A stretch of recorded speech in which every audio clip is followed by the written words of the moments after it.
Join our newly refurbished gym with a 50-metre swimming pool, or book one of our world-class indoor or outdoor facilities, including our athletics track, sports pitches and courts. And for companies, check out our team building days, conference facilities and events. All this and more at sportirelandcampus.ie.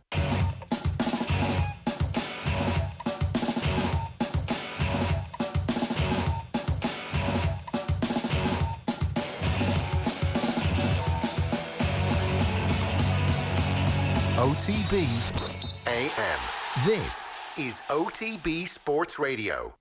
Right, a very good morning to you. Welcome along this Tuesday morning to OTB AM. We're here every morning from 7:30 until 9:30. You can get us on all of our social channels, wherever you would expect us to be. And of course, you can get us on offtheball.com. Best place to listen to us as a radio show is just on the Go Loud app, or of course, offtheball.com/radio as well. I'm Jerry Gilroy. I'm here with you every morning, as is Eoin Sheahan. How are you, Eoin? I'm very well. How are you getting on? Yeah, I'm good. There were a few bombs dropped by Stuart Barnes last night on Monday Night Rugby when he was talking about Munster, and sometimes it's good to have an outside voice just come in and go, okay, I think maybe you're all being a bit nice here. He didn't say that, and actually he was very nice and very calm about what he was saying. He was like, he was asked about whether or not the team have progressed, and he was like, no, they haven't regressed either.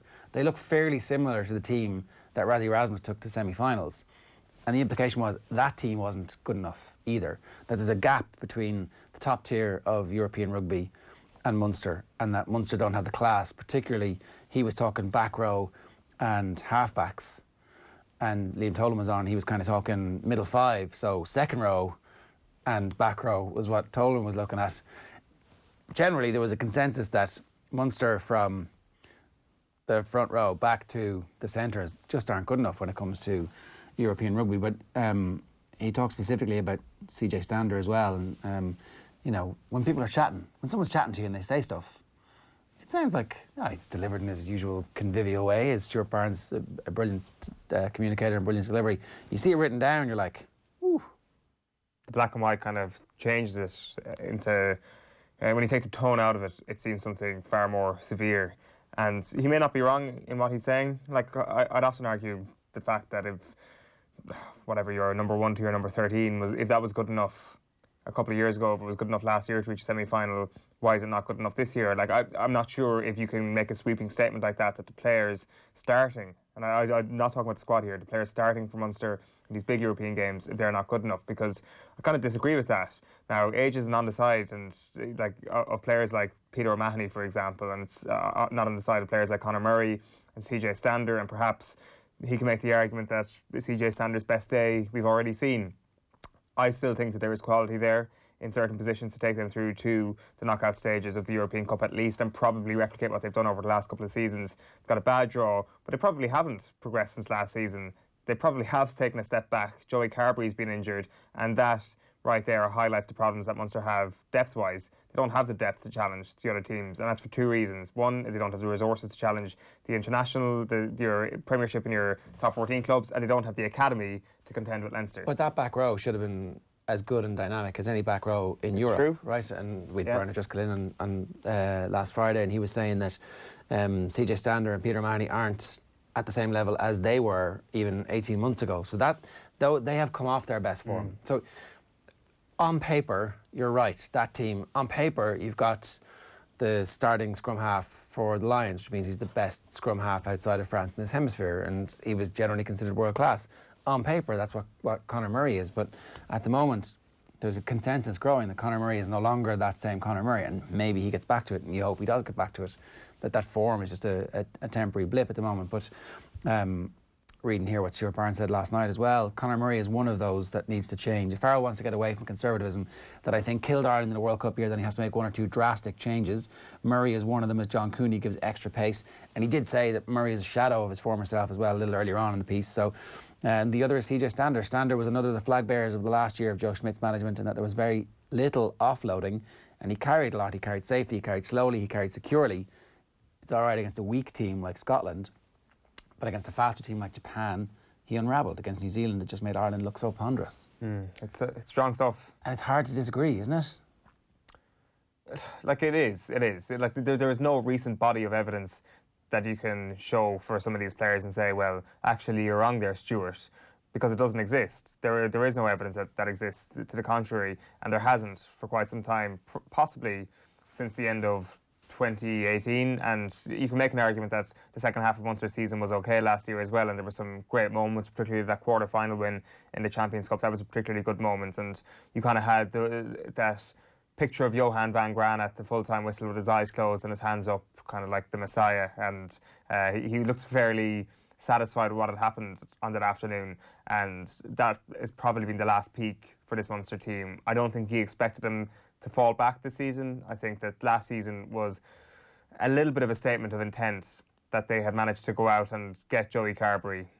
Statement of intent perhaps is the wrong phrase, but the Joey Carbery situation played out so well into Munster's hands on a recruitment level. How responsible were they for that? Okay, that's the thing.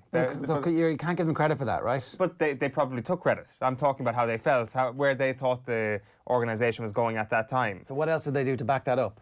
How did you layer stuff on? Like, okay, that's our one piece, that's all we need. But everything else needs, like... Well, they've gone out and they've signed Damien de Allende, and have they? Like according to Alan Quinlan last Friday, he used if Quinlan is coming in here saying that de Allende is going to be a Munster player next year, probably going to take that next year, right? So that's a whole year. Orgy Snyman as well. Like, I mean, that's great. That's something that they've gone out and done. 2021 is well set up. It is well set up, but I'm not disagreeing with you here that they have not developed how they would have liked the season. But they haven't done nothing. They have gone out and at least acquired... What did they do this year? For next year. They've done nothing for this year, really. Right, so they did do nothing. But they've gone out and they've acquired players for next year. So they haven't completely sat in their hands. So are they writing this year off? Is that... Possibly. But you can't do that. This is a professional sport. I think Barnes' point is that... he said they hadn't regressed. You can now make the case that if they don't qualify, that they have regressed. But definitely what they're trying to do is they're investing in the coaching side of things, and they've got two very high-profile coaches in who I think are going to be transformative and need to be given an opportunity. And was it Tolan was asking last night, who's in charge? Where's the philosophy that's driving the whole thing? You've got two very strong voices now, hopefully, in Rowntree and Larkham and Van Graan. And so, what is this coaching trio? Who's the brains of the operation? Who's the doer? Who's the philosopher? Like, what is that? How does that all play out? But we don't know yet. It seems that Larkham is probably the biggest philosopher of those three. There is a school of thought out there that it's going to take some time for his philosophy to bed in, and perhaps that is an acceptable reason to, as a Munster supporter, say, OK, we will wait until next season before getting up in arms about what's going on. Like, from Munster's perspective, no season like this is good enough to crash out of Europe in the pool stages. But there are some mitigating factors with regards to at least holding fire on spitting vitriol at Munster for the time being. It doesn't have to be vitriol, right? It can be a reasons Munster are in a difficult situation. It's not vitriol. But my point is that they have taken a step back this year. But in the bigger picture, is it definitely going to be another step back next season? I don't think it is. I don't think it's going to be a step back again next season. Like, it's all about where the trajectory is. I don't think the step back this season represents a falling down of Munster as a province. I think that actually next season they could do better than they did this year, and that will arrest the decline that some people might actually view as going on in Munster. Okay, that's like a very long-term view. It's a very peaceful way of looking at how life exists, no? Otherwise, you're just going to end up getting up in arms about every single time you get knocked out of a Champions Cup pool against Racing and Saracens. Like, Munster have not been good enough this season. Getting hammered against Ulster was an embarrassing result. I think the point that when someone like Stuart Barnes comes in is you've got to hold everybody in the organisation to account for that. It's not vitriol, it's holding them to account. And it's saying, we didn't add enough to our squad and we have no squad depth. How was that allowed to happen? Mm-hmm. We signed these two South Africans. You didn't. You didn't sign them. You're about to sign them, or you're going to sign them at some point in the future. If you'd got them straight after the World Cup and they'd come and they'd sign straight away, happy days. At that point, if you go out, you're like, well, we addressed our squad issues and we've invested in the playing pool. But they didn't this year. Like, and why didn't they? What happened with that? That a situation was allowed to evolve and develop where they don't have that strength and depth. Sure, they've been very unfortunate with the two injuries at out half. So JJ Hanrahan is left carrying the can and playing on his own essentially as the out half. But like, I think what Barnes has done is very like, there's the light, these are the problems, there's no hiding, you need to hold yourselves to account. That's what I think needs to happen. I also think as well at the start of last summer, they're looking at these assets like Peter O'Mahony, CJ Stander and Conor Murray, and it would take a brave Munster executive to say, we're writing those assets off and we need to sign replacements for them for next season. So, you're definitely right in some things you're saying. It's been a bad season for Munster, there's no question about it. But I don't think the entire future is there, even with the current work that has been done. But a hell of a lot more needs to be done. Okay, we'll come back to that because it's easy enough to talk about the future because no one could ever hold that to account. Sports headlines coming your way, a little bit late. It's 7:40 if you're listening to us here on OTBAM this morning. If you're streaming us live on youtube.com/off the ball. The government chief whip, TD Sean Kine, is going to come on and talk to us about the massive amounts of money that have been doled out in the last few days, since Friday afternoon really, in sports grants. Top 5 stories of the day. I'm going to bring you an exclusive Paul Galvin interview. The Wexford manager joined us in the studio yesterday to talk to us about his first few months in charge. Graham Hunter is going to talk to us about the sacking of Ernesto Valverde, which seemed to take quite a long period of time. Everybody knew it was coming.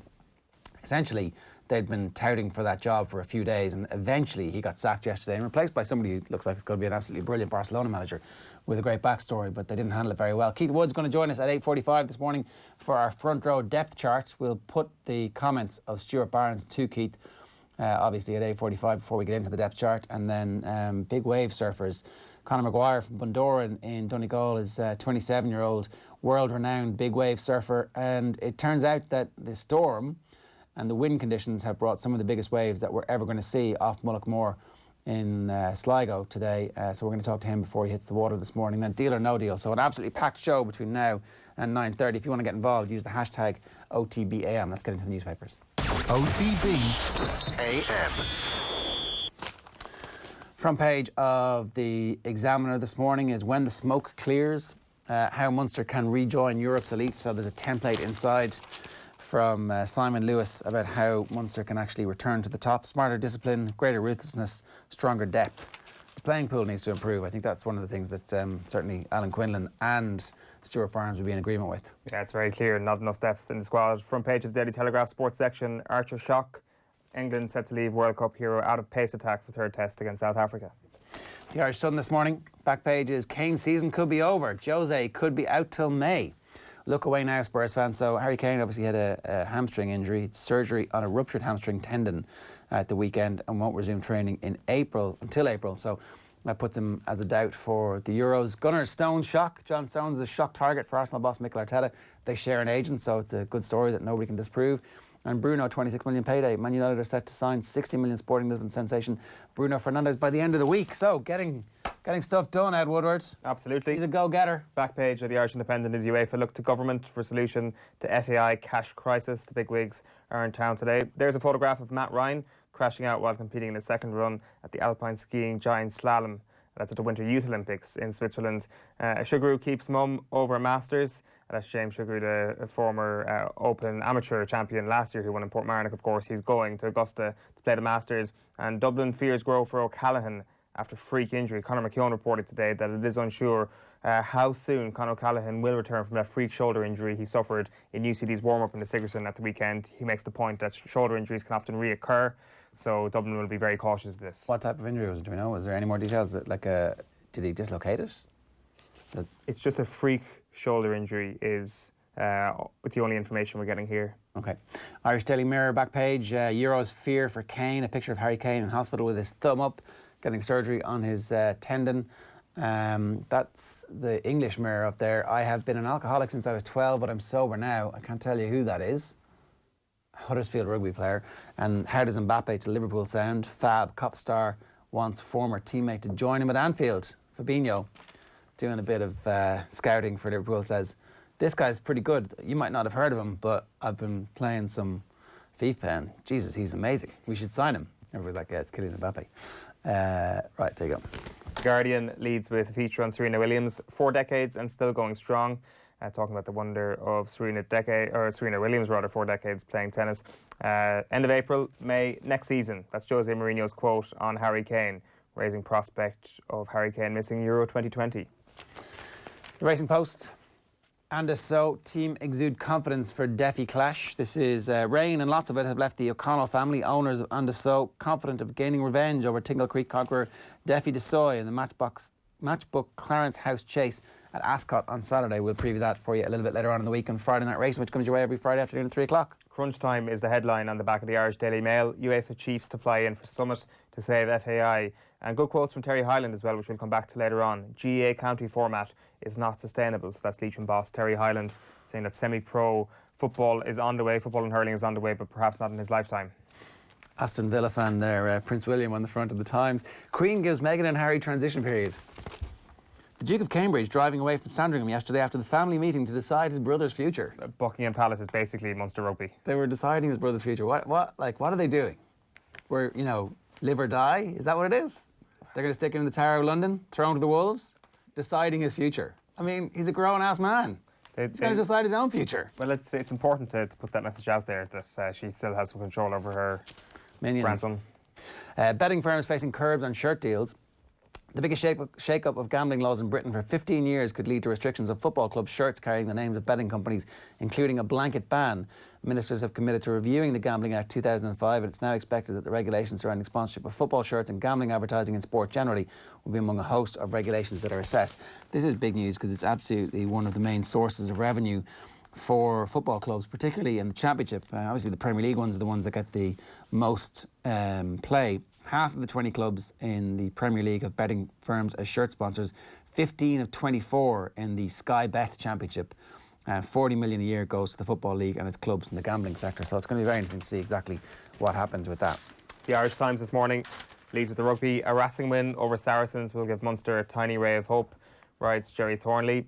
And Jones turns to Springbok template with the addition of Matt Proudfoot. So he'll be responsible for all aspects of England's forward play. Big acquisition from England there before the Six Nations. And Ireland cut could come at the wrong time for Addison and Moore, writes Johnny Waterson. The Ireland squad is being named tomorrow by Andy Farrell. OK, so who's the cut, sorry? Addison and Moore. Marty Moore and Will Addison. So kind of putting an Ulster tilt on the Ireland squad this morning. And who's the captain going to be? Because that was some speculation. Plenty of speculation. It's like we don't know if it's going to be announced or not tomorrow, but you'd assume if he's going to name a squad, he's going to name a captain with it.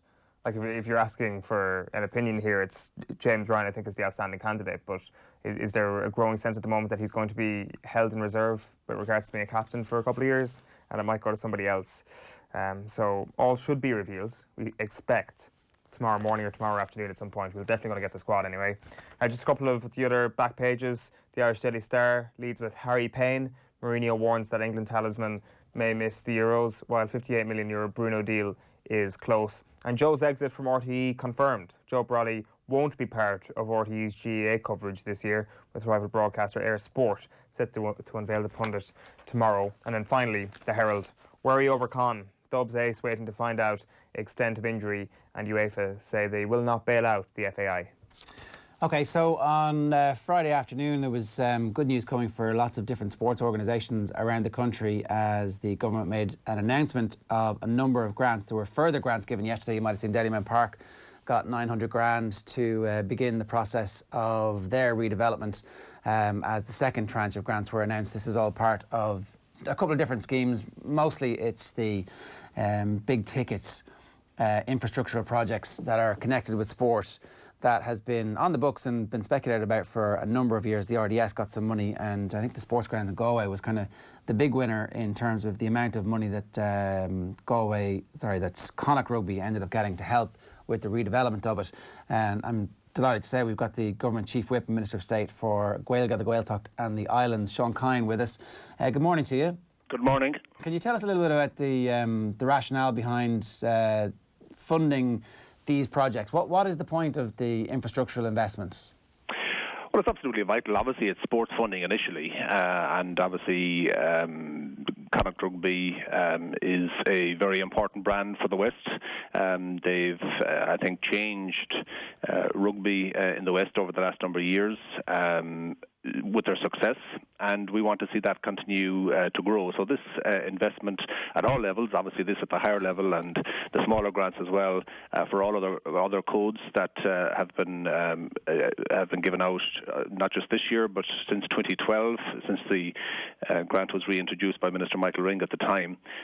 It's about promoting sport and improving facilities for sport up and down the country. So it's they're wonderful initiatives. They're highly sought after, and they're much anticipated. And obviously, there's a commitment going forward as well. There'll be continued investment in sport, both in terms of it being good for you, it being a pastime, and also obviously the professional elements as well across the country, different codes. And how does one project win over another project? Because obviously there's a limited amount of money that can go at any point in time. There's a budget every year, and that budget can't be exceeded. So what are the criteria to decide who gets the money? Well, this is scored independently by department officials with criteria laid down. As it happens, I think there were around 30 projects nationwide. Connacht Rugby came out as number 2 project, and as I understand it, was substantially ahead of a large number of projects. There was a big gap between itself and a large number of projects that came 4th, 5th, 6th, and so on. So that was the rationale in terms of Connacht Rugby, first of all, scoring well. The department put a cap of 10 million on the large-scale infrastructural projects, so Connacht Rugby were getting 10 million from that fund, and well-deserved, based on their rankings. The project itself is a 30 million redevelopment, and Connacht Rugby have stated for a long, long time that they needed a minimum of 20 million to enable this project to proceed. And, a lot of people in the West were well aware of that.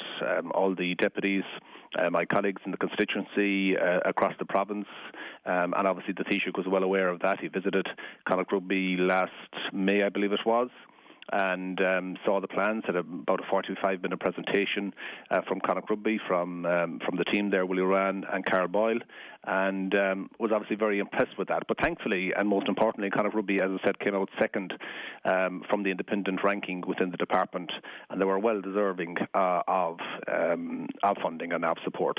And is there how much money comes from the IRFU, for example, for a project like this, when they obviously have significant cash reserves themselves? Well, that's a matter now for Connacht Rugby to tell. Obviously, they fund projects like they provide funding over the years anyway, each year to groups like Connacht Rugby. So in terms of what they might be getting or what they might be committing to, the balance of the project will be a matter for them. But yeah, I guess it's a public funding question though. Like, do the government obviously feel comfortable investing when it's going to a sports organisation that we know can, it's well run? The RFU, for example. We're not talking about giving this money to the FAI, for example. What is the thinking behind giving money to sports organisations that actually do have significant reserves of cash on their balance sheets? Well, look, it's a question of for Connacht Rugby in terms of what the IRFU have promised or haven't promised. Sure, but I'm talking about from a philosophical point of view. From the government's point of view, Galway and the West are as deserving of a high-class rugby stadium as much as Dublin, Cork, or Limerick. We want to increase capacity for the big games, so Connacht can continue to attract quality players, grow their fan base. We have seen projects in the past, whether it be 30 million to Páirc Uí Chaoimh in Cork. We've seen investment in other stadia as well. So Connacht and the West are as deserving of that, and I think Taoiseach saw that, he recognised that, and as I said, there was full support for Connacht Rugby from deputies and ministers, indeed, in the west of Ireland. So it's about a local issue. This is going to be hugely important for the economy. How? Of Galway City. That's the question. And so what I still don't understand is, why don't you just get the IRFU to pay for it? Well, the IRFU haven't committed to paying for it. The IRFU, I think they ranked this as their number 2 project after the RDS. I couldn't be sure that the IRFU would give a commitment in this regard to Connacht Rugby. Certainly, Connacht Rugby didn't let us know that there was any commitment, and I don't believe there was from the IRFU to fund this. Indeed, when I wrote on behalf of Western deputies to meet Phil Brown of the IRFU, he told us to, pretty much he didn't want to meet us and to go and consult with the guys locally. So I wouldn't have had great confidence there if you were going to come up with a balance of 10 million to fund this project. Maybe they will, and I'm sure there's future plans that Connacht Rugby might have as well that the RFU might be able to support. But I'm confident that this was the right decision. It was right for rugby, right for the economy of Galway City. There's been massive support for this project over the last number of years. So can I just, because I just want to clarify that. So I don't want to put words in your mouth, and I don't want to interpret this wrong. You talked to the IRFU's CEO, and they said you need to talk to the Connacht branch. You weren't sure that the IRFU at central level were going to commit to funding for this, so you stepped in with taxpayers' money to make sure that the project happened. Is that is that an accurate reflection of what you just said? What I'm saying is that the CEO of the IRFU refused or did not agree to meeting a delegation from the Western TDs to discuss this project. We received no indication that the IRFU were going to fund a 10 million shortfall for a project that is hugely vital to the continued success of Connacht Rugby and the West of Ireland. Fully deserved. Came out second in the scoring from the Department of Sport. Of all projects in the country, came second based on the criteria. So a well-deserved project that's stood up in terms of competition from other projects. And as I said, Galway and the West, deserve a rugby stadium as much as anywhere else. So I'm not sure we'd be having this conversation, to be honest about it, if we're talking about Leinster or Munster. So we should be talking about it, but we should be having this conversation. We should be having this conversation about Páirc Uí Chaoimh and whether or not the taxpayer got value for money. When you look at how the Páirc Uí Chaoimh finances are in so much question at the moment. Like, did the taxpayer get value for money of Páirc Uí Chaoimh? And does the taxpayer get value for money in spending on stadiums for sports organisations that can actually generate their own money? Would we not be better spending this 10 million on coaches in Connacht? That's the question. It's why do we decide that the money needs to go? Why do we need the facilities? Why couldn't they just share a stadium with somebody else? Connacht need high-class stadiums like anywhere else. Shouldn't the IRFU pay for that, though, Sean? Isn't that the issue? That's what we need. And why does the taxpayer foot the bill? That's the question. Why does the taxpayer because the government made the decision. The government made the decision that this is strategic investment in the West, that this is good value for money, that this is good for the economy of Galway, and that this is good for rugby. So I stand over spending taxpayers' money. I said this is what the fund is for. It's for large-scale infrastructural sports projects. And as I said, other projects have benefited in the past, and I'm sure other projects will benefit in the future. So this is, something that I'm proud that we've been able to deliver to the West of Ireland, and I know that this will assist Connacht Rugby in terms of their future, in terms of their viability, in terms of their success, in terms of increasing the capacity at the stadium, in terms of attracting the next generation of quality players and growing the game, and that's what it's about. I mean, we want to see young guys and girls coming through the system and eventually playing for Connacht and playing for Ireland. And there's youth elements to this as well, in terms of boys and girls that will be benefiting and playing in a high-quality stadium as well. So I think this is a win-win for the West and a win-win for Galway City, and I'm proud that the government has stepped in and provided this funding. Sean, are you aware of the IRFU conversations with, Leinster Rugby or whoever's behind the redevelopment of the RDS? Because he said there a moment ago that the Sports Grounds project was clearly number 2 after the RDS. On what criteria and what list is that you saw that suggests that the Sports Grounds was a second priority after the RDS in the view of the IRFU? That's the indication that we've received from the department. That they've ranked it. I mean, this project, as I said, was also Galway City Council's, top choice by Galway City Councillors. That's the way the local authorities have to indicate their preferences, and they scored number 1. So, look, this is a win-win for Connacht and for Galway City for growing the game, for the economy. There was 8,000 there at the sports ground last Saturday, and we want to see that grow. And, as I said, particularly for the big games, the amount of people and the amount of income that's generated in Galway City. We know the location of the sports ground. It's at the heart of the city, good public transport links. It's on state-owned lands, aboard Nagan property. So it's a win-win, and I'm confident that it's good investment for the taxpayer.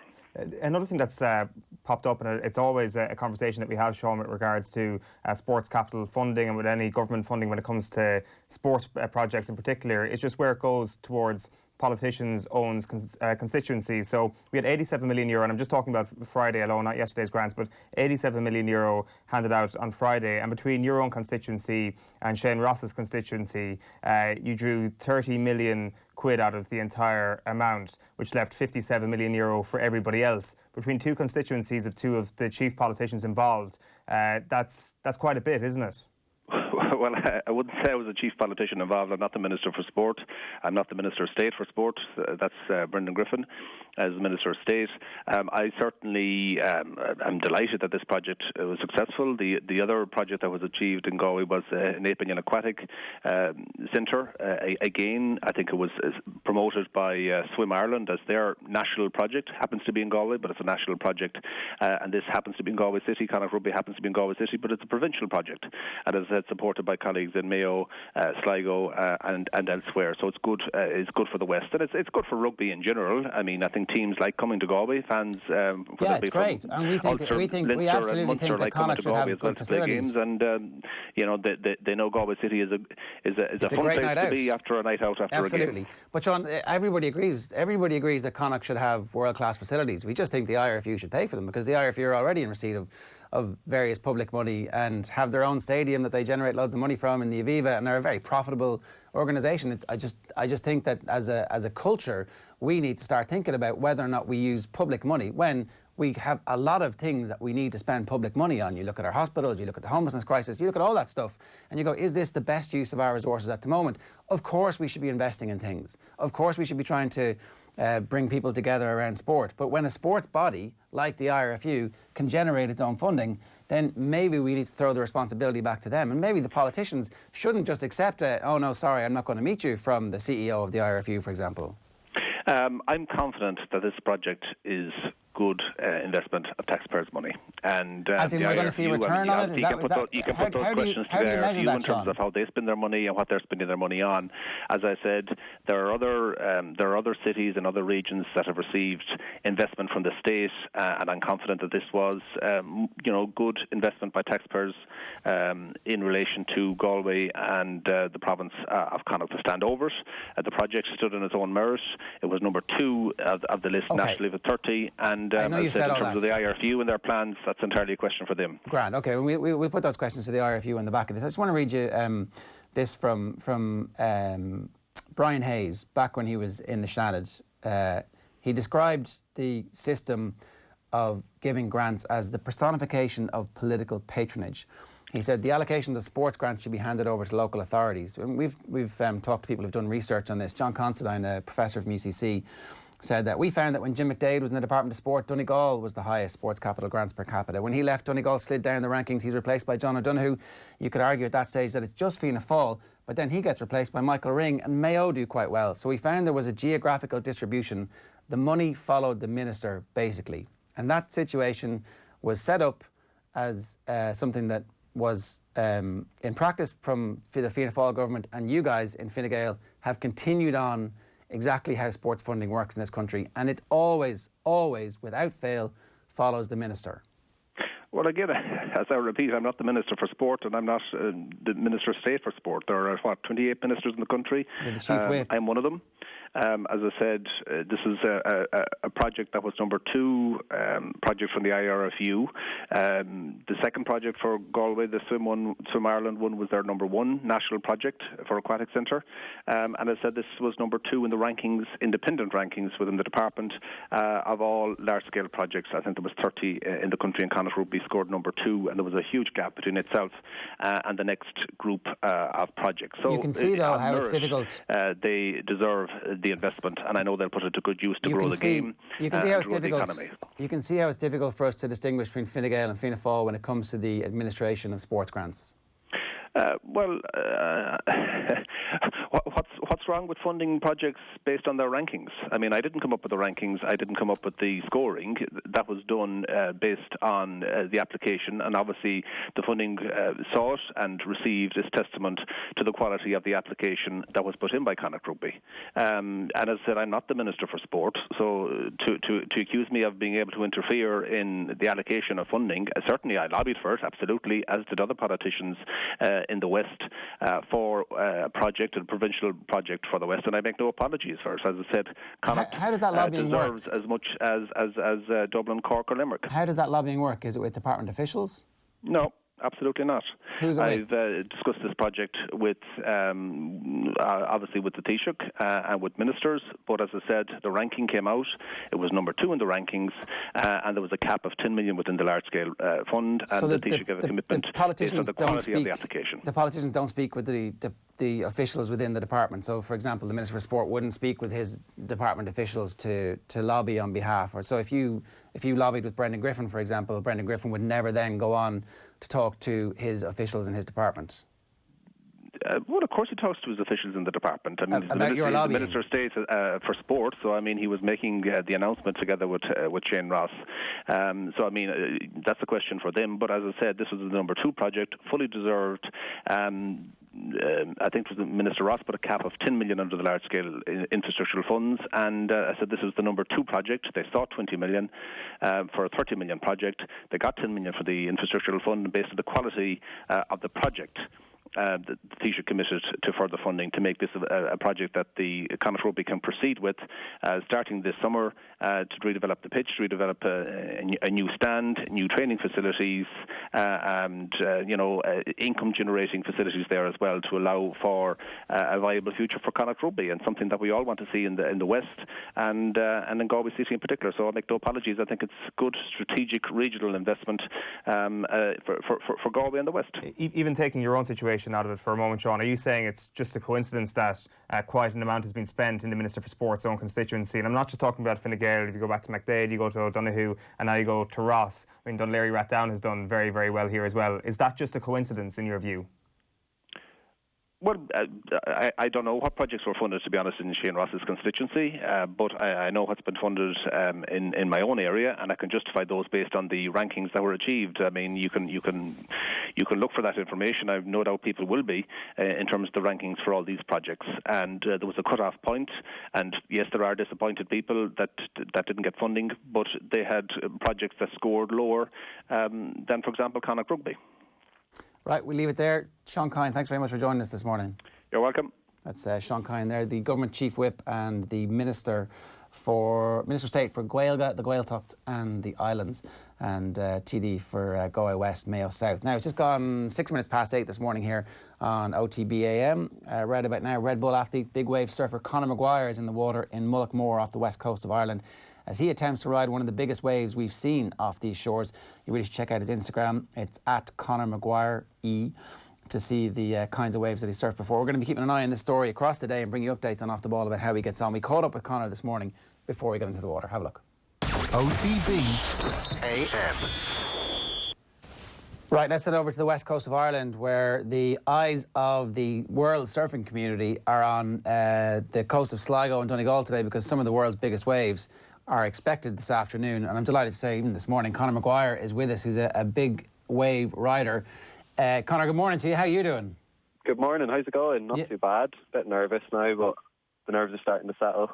So we've been keeping a little bit of an eye on this over the last 24 hours or so, and some of the pictures emerging are fairly spectacular in terms of the actual colour of the way that the waves are represented. There's a black on the map that you almost never get to see. So what exactly does that mean?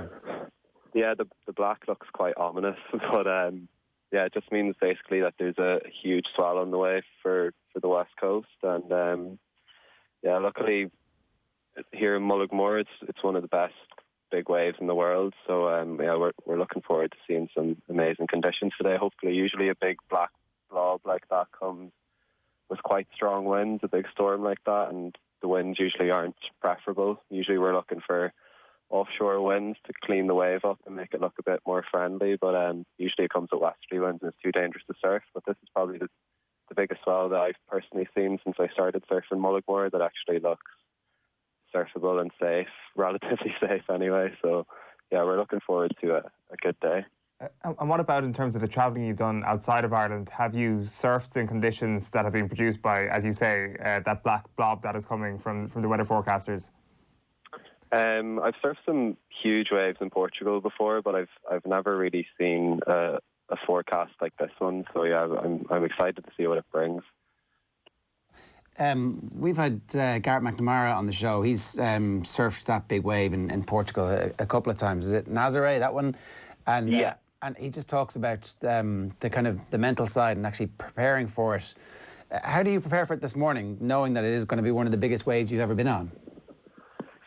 Well, personally, I'm a little bit nervous, obviously, because it's going to be the biggest I've probably seen it. But we've all done our preparations months in advance, and that kind of settles the nerves a bit and makes you feel a little bit more comfortable, I suppose. And yeah, we've we're all sort of taking calculated risks, I guess. Like, we know it's dangerous, but we're working with Irish Coast Guard to make sure we're all safe. And luckily, we've a club called Irish Tow Rescue Club set up by one of the crew members, Peter Conroy. He's a big wave surfer, but he's also a paramedic and firefighter in Dublin. So he's trained us in first aid and CPR, and we've got defibrillators on hand, spinal boards, all that kind of stuff. So it really makes you a lot more comfortable. And we use jet skis for water rescue, and yeah, we're pretty lucky in that sense, and that kind of calms us down a little bit and makes us feel a little bit more comfortable to just focus on surfing, I suppose, and do what we love. And Conor, how many chances do you get on a day like today? Is it one or two, or can you go out for a couple of hours and know that you'll get 15 or 20 because they're the conditions? Luckily, the wind is actually looking good for the next 2 days. Usually, as you know, in Ireland here, the weather is quite changeable and you get a little moment here and there, but usually we get like maybe an hour where the wind will go offshore and the waves will be surfable in a huge storm like this. So we're incredibly lucky to have it straight offshore for 2 days. So we're pretty excited that we've got 2 full days, even though the days aren't too long at the moment. We've got 2 full days of giving it a bash, so I'm sure we'll all maybe get 10 waves each. And what's it actually like when you catch one? It's hard to describe. I mean, it's an incredible feeling. It's like very few other things.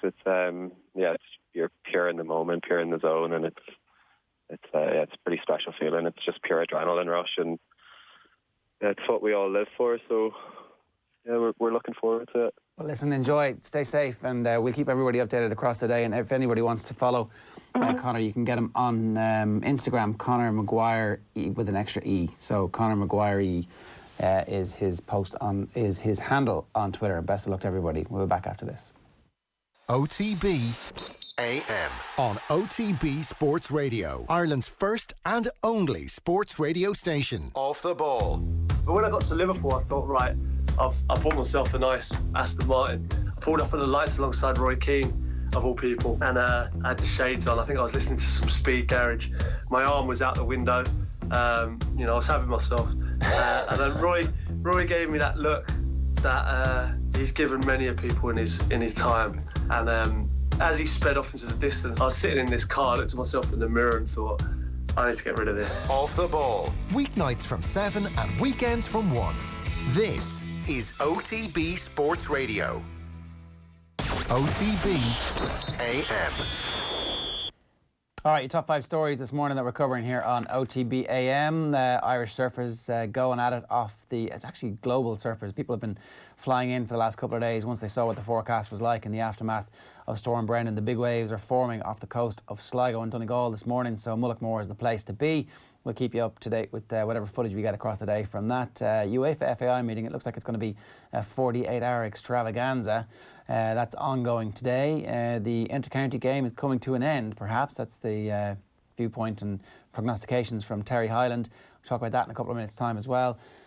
Stuart Barnes and CJ Stander talking about him being a candidate for the chop when it comes to Andy Farrell's first team selection.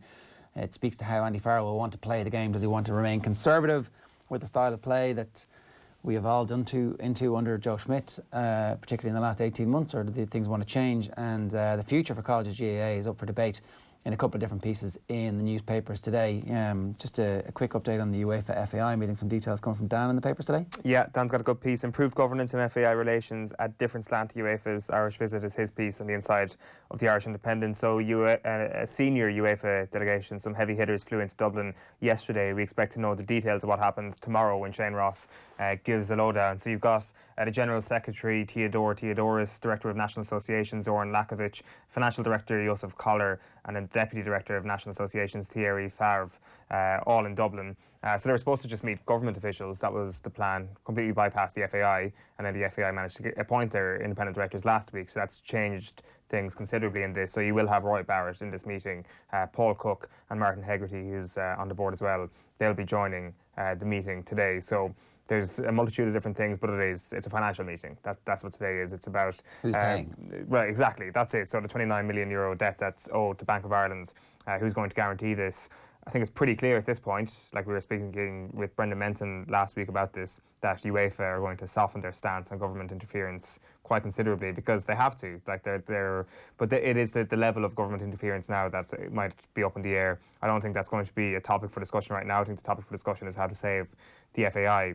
One of the other things, and it's something that Menton spoke about last week as well, and Dan mentions it, that future TV income from UEFA is an inevitable talking point because that is seen to be one of the revenue streams that the FAI might be able to tap into over the next couple of years. New revenue as opposed to stuff new that's revenue, exactly. Previously drawn down. Exactly, because they've pretty much drawn down, what is it, a couple of years' revenue already at this point, so they're in a bit of trouble with that money. Well, when you think about it, the invention of the European Nations Cup has actually been something that has been a TV. It has been very successful in terms of TV, right? Because previously, all those games that nobody watched, that were the friendlies, now at least there is some semblance of competition to them. There isn't the ridiculous situation with 22 substitutions. So all of a sudden, you're beginning to see matches that are decent standards. There is something riding on the outcome, and I think there was definitely some money coming from those. That might have been some of the stuff that we drew down already, but you can see the next round of TV deals that get done. They'll be bigger, and then obviously there's the central pot from Champions League and Europa League that some of that money is obviously gone back to the associations too. Yeah, exactly. The other thing then here, and the other person that needs to be kind of informed of what's going on in these meetings is SIP2, because it's the biggest concern is about the actual future of the employment of some of the FAI members. So tomorrow, according to Dan, we will know from Shane Ross what has happened today. All right, 16 minutes past 8 here this morning on OTB AM. The Wexford football boss Paul Galvin has joined us on OTB AM for an exclusive interview around his first few months in the job. If you miss anything here, you can catch the full 30-minute interview in our podcast stream. You can hear some of it on Off the Ball tonight later on at 8 o'clock. Here is Paul Galvin talking about whether his experience as a footballer with Kerry has shaped how he wants to create a culture within his squad. I think culture wasn't the word we used really in my time with Kerry. It was there for us, I think, and it was the tradition of the past teams, and that was it, and that was all we knew, and we didn't think too deeply about it. I think probably the last 5 or 6 or 7 years, it's a name that has become kind of attached to Dublin, and it's a word I should say that has been attached to Dublin, and I think it has been a big. You can see from how they do their business that they have been very clued into ownership and leadership and responsibility, and probably as a player we didn't lean on that stuff really, but I think it's a bigger part of preparation and consideration for teams, I think, these days than maybe it was when I was playing. We could have probably leaned on it a bit more in my time. I probably could have leaned on it a bit more as a player, but yeah, I just think it's more of an interest. I'm looking for interested footballers. You know, I keep saying this to the guys down in Wexford. You know, I want the most interested team out there, because if you have an interest in something, there's no end to how good you can become at it, how much you can learn, how much you'll be willing to improve, how much you'll be willing to work. Interest is a big driver for me, so I'm really following interests in being in the role, and following. I'm trying to promote this idea of interest-based football and interest-based preparation. But you get the impression from listening to the Dubs that they don't all do their best work when they're together. They do most of their best work when they're on their own, and they trust each other to know that they're all doing that best stuff. Obviously that didn't happen the first day Jim Gavin walked in, or even the first day Pat Gilroy walked in. It certainly didn't happen when Pat Gilroy walked in. He came in the first year and didn't do very much and kind of sat there and watched and took notes, and then the panel changed remarkably from the first year to the second year. Before Christmas, there were stories about you making some decisions around your panel, which drew a little bit of comment from people. A few senior players left. Is that just a natural process when a manager comes in, that there are going to be people who don't make the start of it? Or what was that process like? Yeah, it was. I mean, look, some of this thing was out of my hands. Like, you know, the two players departed of their own accord that were, what do you call, on the fringes of things. Maybe they left and they created probably a bit of noise. Like, I mean, I made a few decisions on two players that had been there for a while that I respected, that I had honest conversations with. Really, I never closed the door as such on those players. Like, it's not part of my brief. It's not part of my role to close doors on anybody down in Wexford. I think it is part of my brief to open doors and to, you know, give guys opportunities. And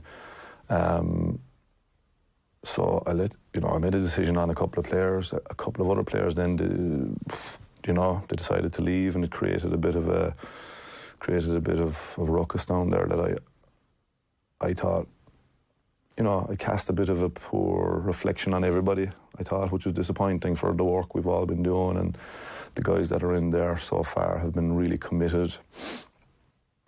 Two guys left kind of by the back door. I had heard about it before they actually told me about it, you know, which was a disappointment. And it created all this noise that I think, you know, was a pity. It was a pity. Do you think there's noise inevitable about stuff around the Wexford footballers, given you have a profile as a former footballer of the year and a Kerry footballer?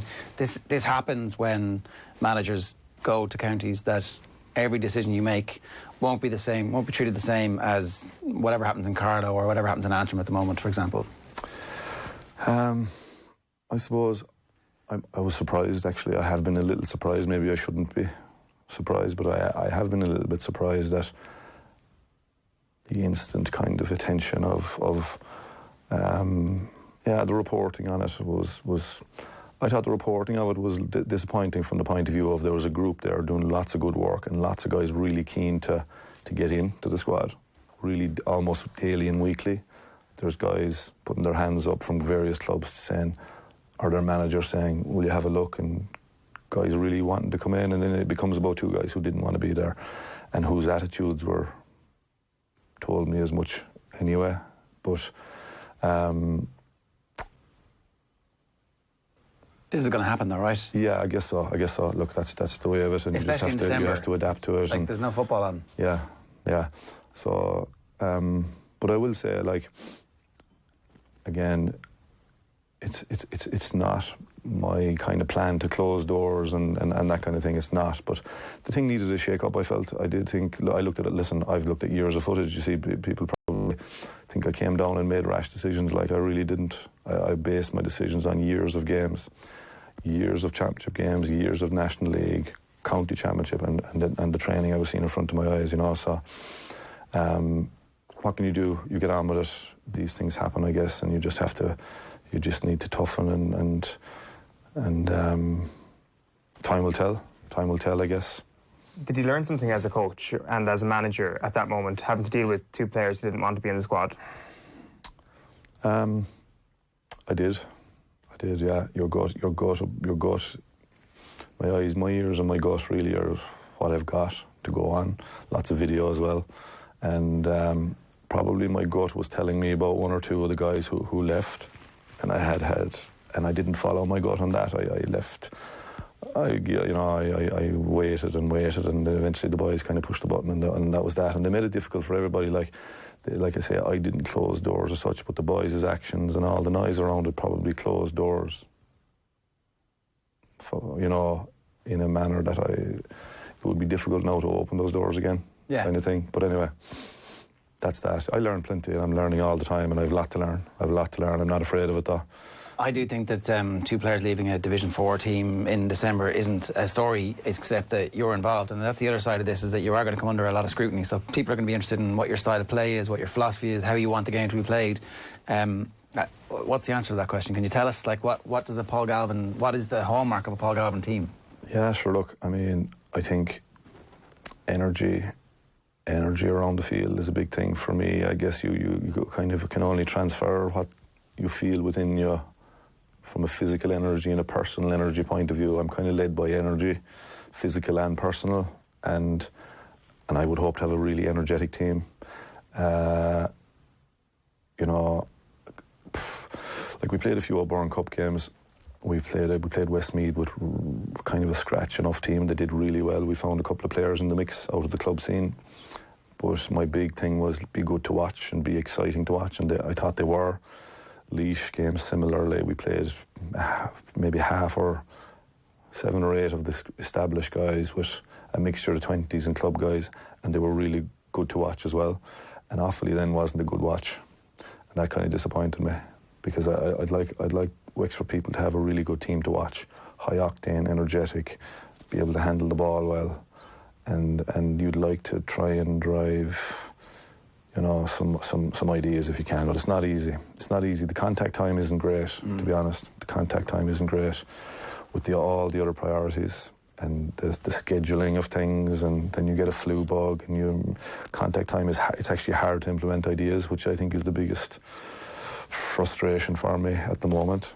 I don't think we're seeding really as well as we could, or we're not transmitting as well as we could probably the stuff we're looking for.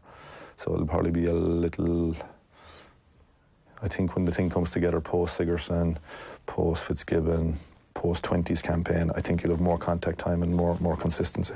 Yeah, it's very difficult for those. It's funny how the situation as it is actually favours the really good teams at the start of the year, because they're the ones who already have built on. They played on last summer, they got to implement new ideas across the course of the summer, and they're coming back off a much higher base. And the teams in the lower divisions actually don't have that opportunity in summer to put good ideas into practice to get to that peak level of fitness that you're then topping up over the winter, as opposed to starting again. Yeah, I think that's a good point. And like the guys, I think the 3rd of June last year, I think 3rd or the 4th of June, the guys went out to Derry in a qualifier game, you know, and probably if you were going later into the year, yeah, the turnover or the rollover would be maybe a little bit easier in terms of staying closer to that level you were at of intercounty. You know, me as a player, I used to go up and down kind of like off season. I could get fit quickly, and I could kind of get unfit quite quickly, you know. Even just getting your eye in, understanding what it is, the partnership of the person behind you, when to make the run, what that look means, all that kind of stuff. Yeah, for sure. There probably was a big gap between going out of the championship and starting up again, and it's all new. Look, the group is quite new down there, so time is valuable, and session time, contact time is valuable. Little bit stretched at the moment for kind of contact with them and that kind of consistency, but I think that'll come, and I think you know everyone's in the same boat.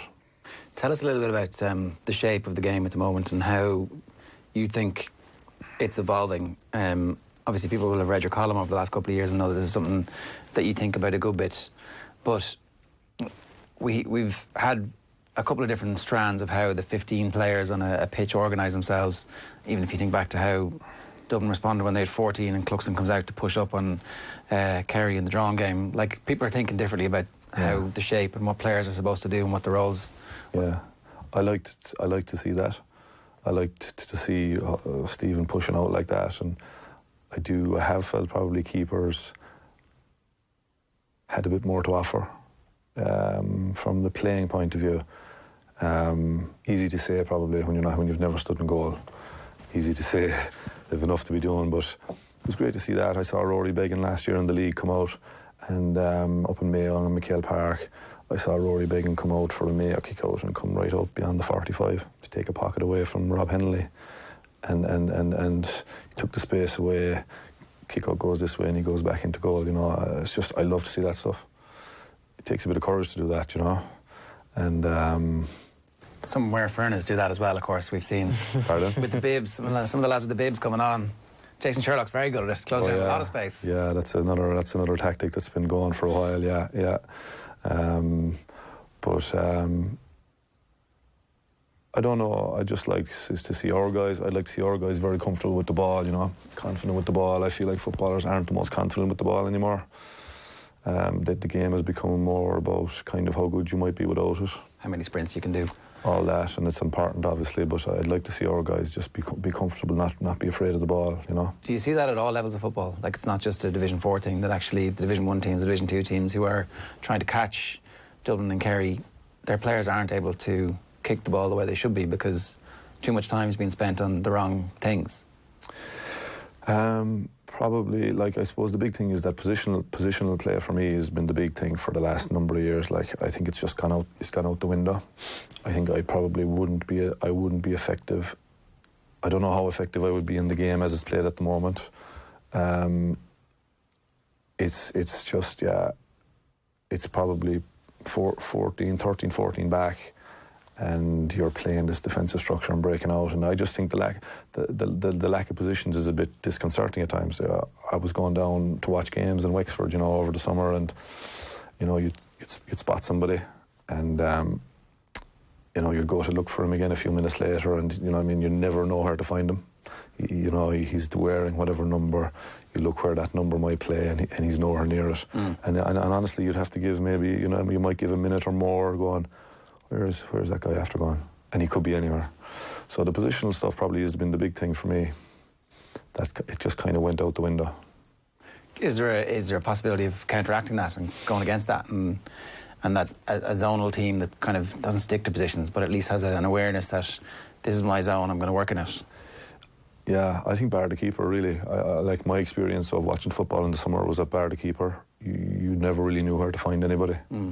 Maybe an inside back and inside forward, but after that it was up in the air. So I suppose it's something you'd look at. It's not an easy thing to kind of take on, because, we'll say in Division 4, I think that's the way the game is played for the most part from what I've seen. I saw a bit last year, and I think you have to cut your cloth. You have to cut your cloth to an extent and find a little way maybe that you can do something new or do something a little bit different to improve upon it maybe. Yeah. What about the advanced mark? What difference do you think that's going to have in the game? I personally, I don't like it because it kind of takes away the take on. You'd like to see, you love to see forwards taking on backs.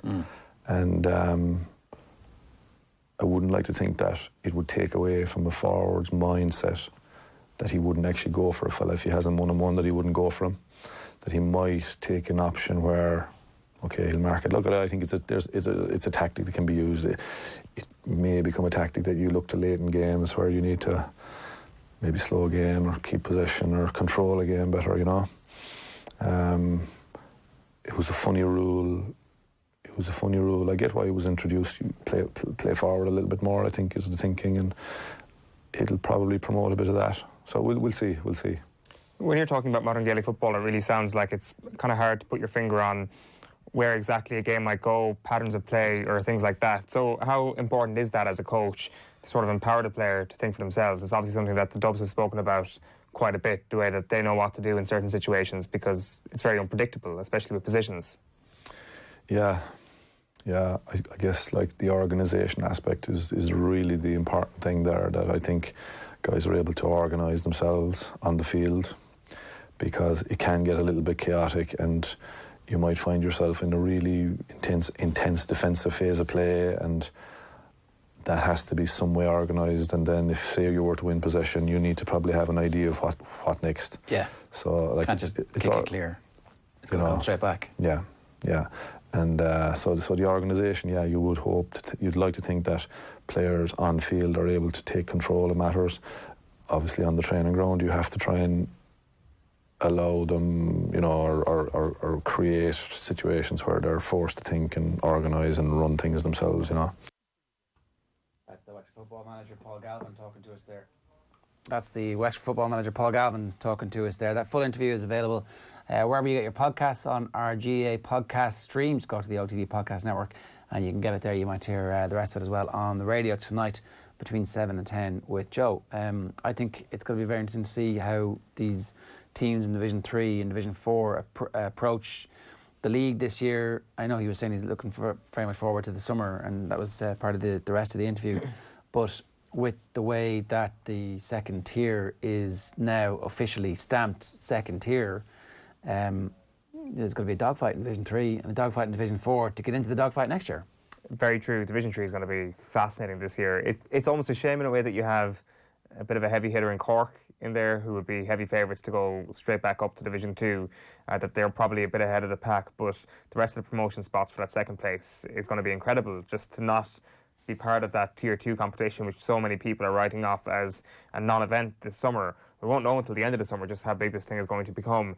But there's been some very vague comment around it with regards to coverage and with regards to how the competition is actually going to work, that we don't actually know if we're going to be sitting here at the end of the year saying this thing has worked. So for the moment, yes, it's a dogfight. People want to get out of this. People want to be competing for Sam Mcguire. With regards to Paul Galvin, I think the first thing that has to be said is that his style sense is a terrible loss to Kerry GEA, because they've ditched the Paul Galvin design for their jerseys this year and have got a terrible new one. But anyway, he's gone into management now. I presume he's stepping back a little bit on the fashion. And again, I'm sure there's probably part of Paul Galvin that doesn't quite realise what he's going to end up as when it comes to his management philosophy, that you can only really work with the players that you've got. Maybe his players are more set up, and the attributes they have are more tuned to an attractive side of football, which is what he wants to try and produce with Wexford football. He wants to try and produce a side of football that allows the players to enjoy it as well, which is quite interesting. And that Wexford football fans want to come and see, which is it's great to hear, because I'd say a lot of managers are well, we just want to win games, and if we win 1-0, we're going to be happy with it. Yeah, there is kind of a sense that if you have something that's going in the right direction, look at the Ireland under-21 team last year, games selling out in Tala and all that sort of thing. That was the very definition of something that people want to go and see, that people traditionally didn't necessarily care that much about being there. So maybe he'll be able to have some sort of effect like that on Wexford football. Right, it is 8:35 here on OTB AM this morning. It was, I was going to say, a night of the long knives yesterday at the new camp and the surrounds of Barcelona Football Club, but it was actually about a week of long knives, and eventually Ernesto Valverde got sacked and replaced almost immediately. I'm delighted to say we've got Graham Hunter on the line. Graham, you've had some brilliant analogies on your Twitter account to promote your ESPN column about how well this was handled, or otherwise, and not very was the too long didn't read version of it. But I do admire Quique Setien's football, but Barca have handled the whole business with the calm aplomb of a one-handed blind man trying to juggle a wet salmon. Truly, they did. Yeah, I only say that because I've seen that event. It's annual up in Aberdeen. And it gives you great analogies for the ineptitude of the way that Football Club Barcelona have handled this process. And my purpose in writing the column I did for ESPN, talking to you, isn't to sort of say poor old Ernesto Valverde, because it's an extremely tough club.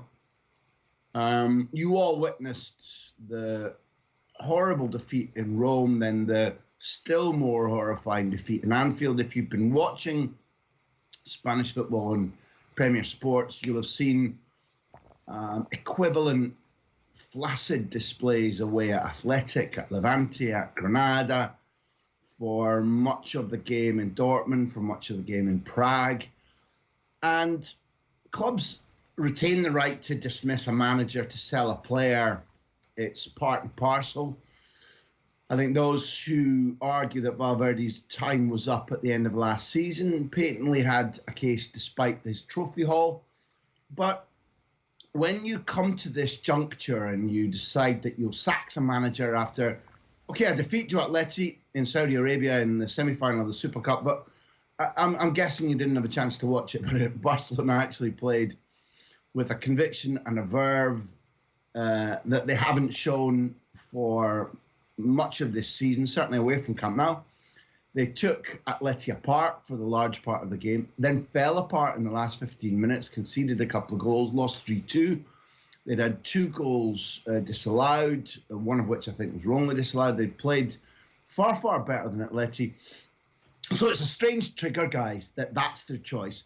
But unless Bartomeu and his board sort of weren't at Anfield or have got early onset, the plan B should have been simmering since at least then. And a plan B implies that you have candidates, that you have a strategy, that you've decided how you will handle the succession to Valverde. And they thrash around going to Xavi, going to his workplace, rather than, say, sorting on the phone, which could have been done.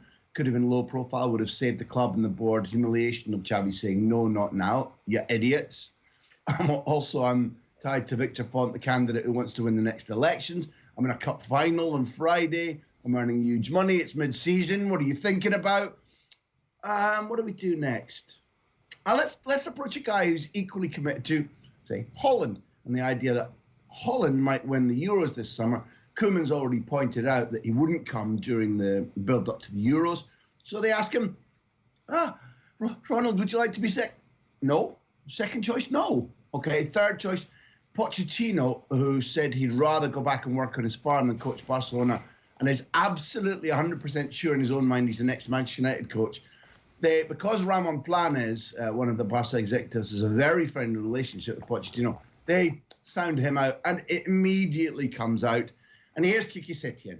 If you sack Valverde, irrespective of the fact that they've done it in a brutal, ham-fisted, ugly, embarrassing way, which they didn't need to, for their own benefit, let alone his, Quique Setién takes charge this morning in a double session, which the players have not had to endure in mid-season since Guardiola was in charge.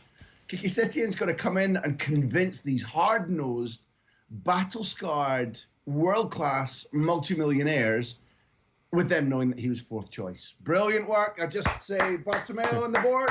Hey, yep, super. Well, what's the players' view on all of this, Graham? No, I don't know. I can anticipate because since this broke, there has been no chance to speak to players. There was a fairly muted. I mean, listen, it didn't happen until the actual announcement that Valverde was sacked didn't happen until over here, I think, approximately 11 o'clock last night. So the social media will be, there's no point in hiding the fact that social media will be our first barometer. Frankie de Jong said thank you and goodbye immediately to Valverde. He's a polite young man. The players had Valverde's back in some ways because they spoke out about him. They liked working under him. While they were sharper and fitter, his light hand on the tiller was fine. His first season was nearly exemplary, if you pardon him, the Roma defeat. And I would imagine that their view is that they've lost an ally. He certainly got on very well, Leo Messi. But their view of Quique Setién will be that they know he's a quality coach. They know that he is an absolute evangelistic lover of the Cruyff values that made Barcelona what it is in the modern era.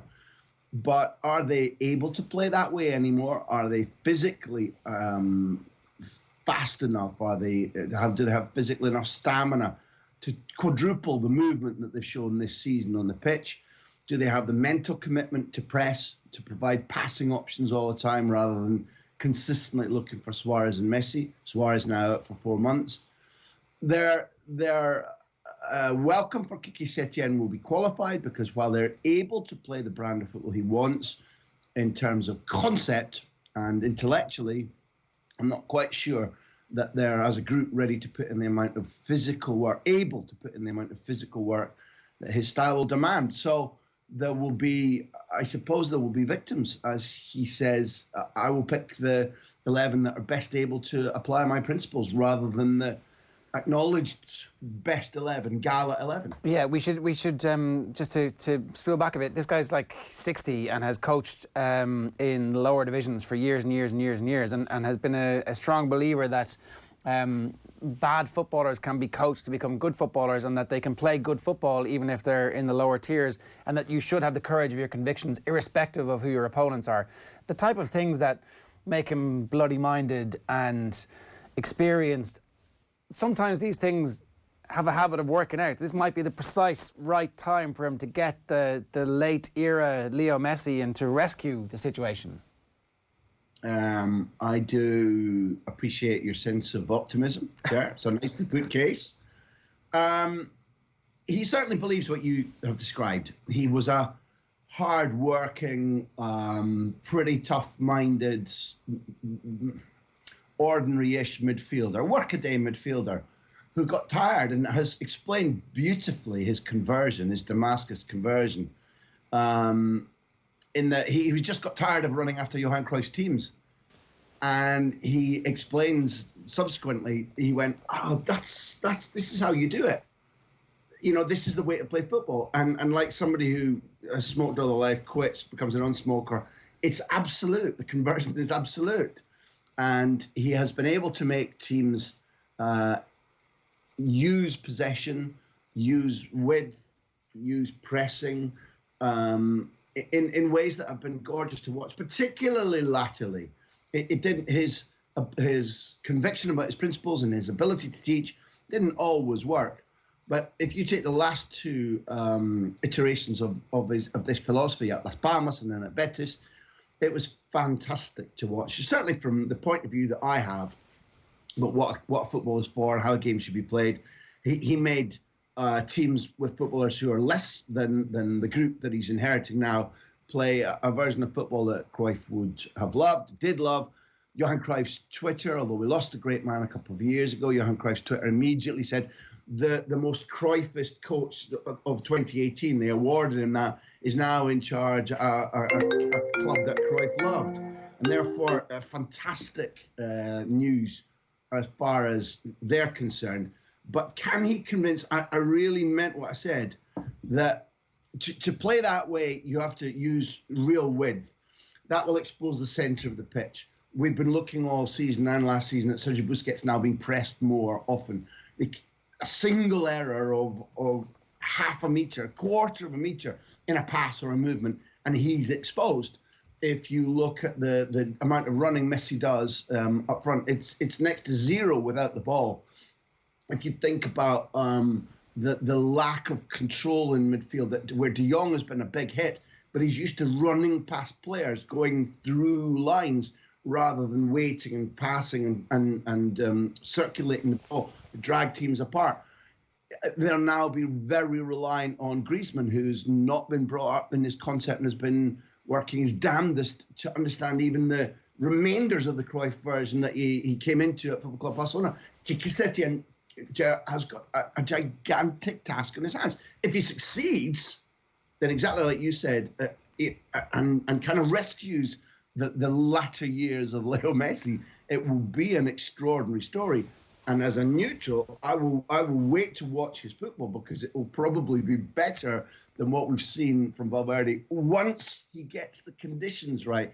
And you don't snap your fingers in mid-season and make 30, 31, 32-year-old players run twice, 3, 4 times as much as they've been doing so far. I realise that he was fourth choice, but he's actually the best solution.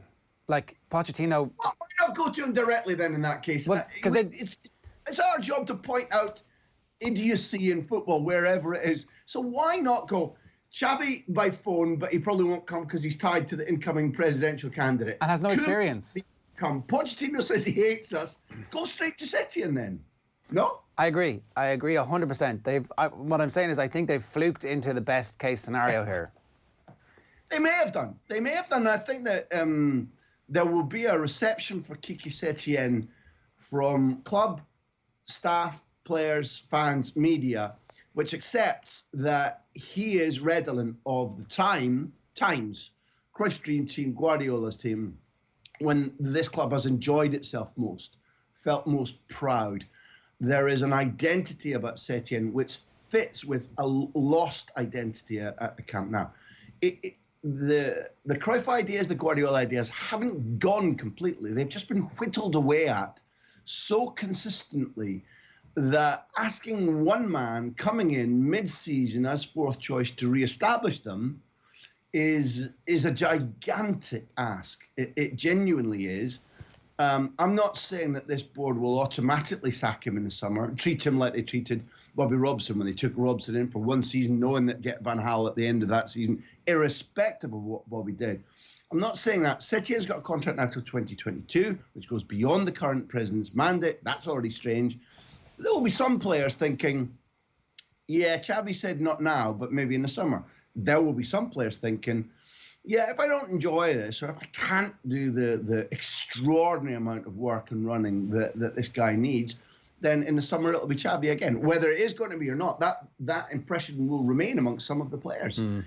I'm trying to express that Barcelona should have been better prepared for their own footballing benefit, could have handled this completely differently with a great deal of ease. I'm using the word idiots deliberately, and I'm pointing out that Kiki Setien, although coming to the right club for him, it's probably, if it's not at the wrong time, it's at a time which will be extraordinarily difficult for him. A great sketch for us to watch. Yeah. Fascinating for us to watch. I'm looking forward to it. Graham, great stuff. Thanks a million for joining us this morning. Cheers, lads. And it's one of the great all-time analogies, which we started that with. You can check him out on Twitter at Bumper Graham. Right, 8:49. It's just turning 8:49. You're listening to Ireland's first and only sports breakfast show, OTB AM. Keith Wood's going to join us next this morning to go through his Irish rugby depth chart in the front row. First, just a reminder, here's Stuart Barnes on last night's Off the Ball sharing some frank thoughts about CJ Stander and arguing that his name should not be anywhere near Andy Farrell's first choice 15. The other thing is Stander. Stander, if you like, was another of the flag bearers of the last year of Joe Smith's management, in that there's very little offloading. He carried a lot. He carried safely. He carried slowly. He carried securely. It was okay against a weak team like Scotland, against a faster team like Ireland, Japan. It unravelled against New Zealand. It left Ireland looking just so ponderous. So I think Ireland, again, they've got to decide, what do they want to do? Do they want to carry on like Smith, and do they want to play a conservative keep ball game? Or do they want to try and utilise talent of men like Lama in the field and break it open a bit, get ringrose into the game? And I think if you do that, then whilst, yes, there are question marks about Doris and Deegan, of course there are. There are always question marks about young blokes before they wear an international shirt. But the way they play is far more suited to an Ireland team who want to accelerate the way they're trying to play. CJ Stander applies the brakes. OK, well, that's interesting, because, I mean, we're not quite sure what to expect from Farrell yet, quite clearly. And do you not think Stander could be coached somehow? And maybe it's late in the day to say that, Stuart, but encourage maybe is the better way of putting it, to offload more, to take the ball less into contact. I don't think so. I mean, he's not a giant. He's not an amazing athlete for forward. You know, he's a lump, and he's solid, and he's organised, and he does what he does very, very well. But it's utterly without ambition. Yeah, the rest of that is he'll make tackles, but he won't make lasting tackles. He's a glue player. So very strong stuff last night on Off the Ball from Stuart Barnes about what really the team selection needs to be to show us the style that Andy Farrell wants to be, to show us who Andy Farrell's team is going to be. And it's funny, we were talking about this on Friday with Brian O'Driscoll, and it's worth checking out on our YouTube channel. He was saying that there's a very short period of time where Andy Farrell gets to instigate what it is that he's doing. Yeah. Because if he gets it wrong at the start and then he changes midstream, everybody's like, oh, you're only changing because we told you to change, because there was a backlash against it. So, what do you do? In a way, is it not a good thing that Scotland is up first? It's like a game that will be perceived as one of the easier. And think about that. Six Nations. So what do you do? Like, that's the thing. If you put the young lads in and they lose, you'll be like, oh, look at this, he can't take the job. If you put the out lads in and they lose, it's like, what are you doing? So, a bit damned if you do and damned if you don't. I think so. It's not the most amazing opening fixture. I think we're getting. If we were in a solid place, perhaps it would be. But there's a lot of unknown.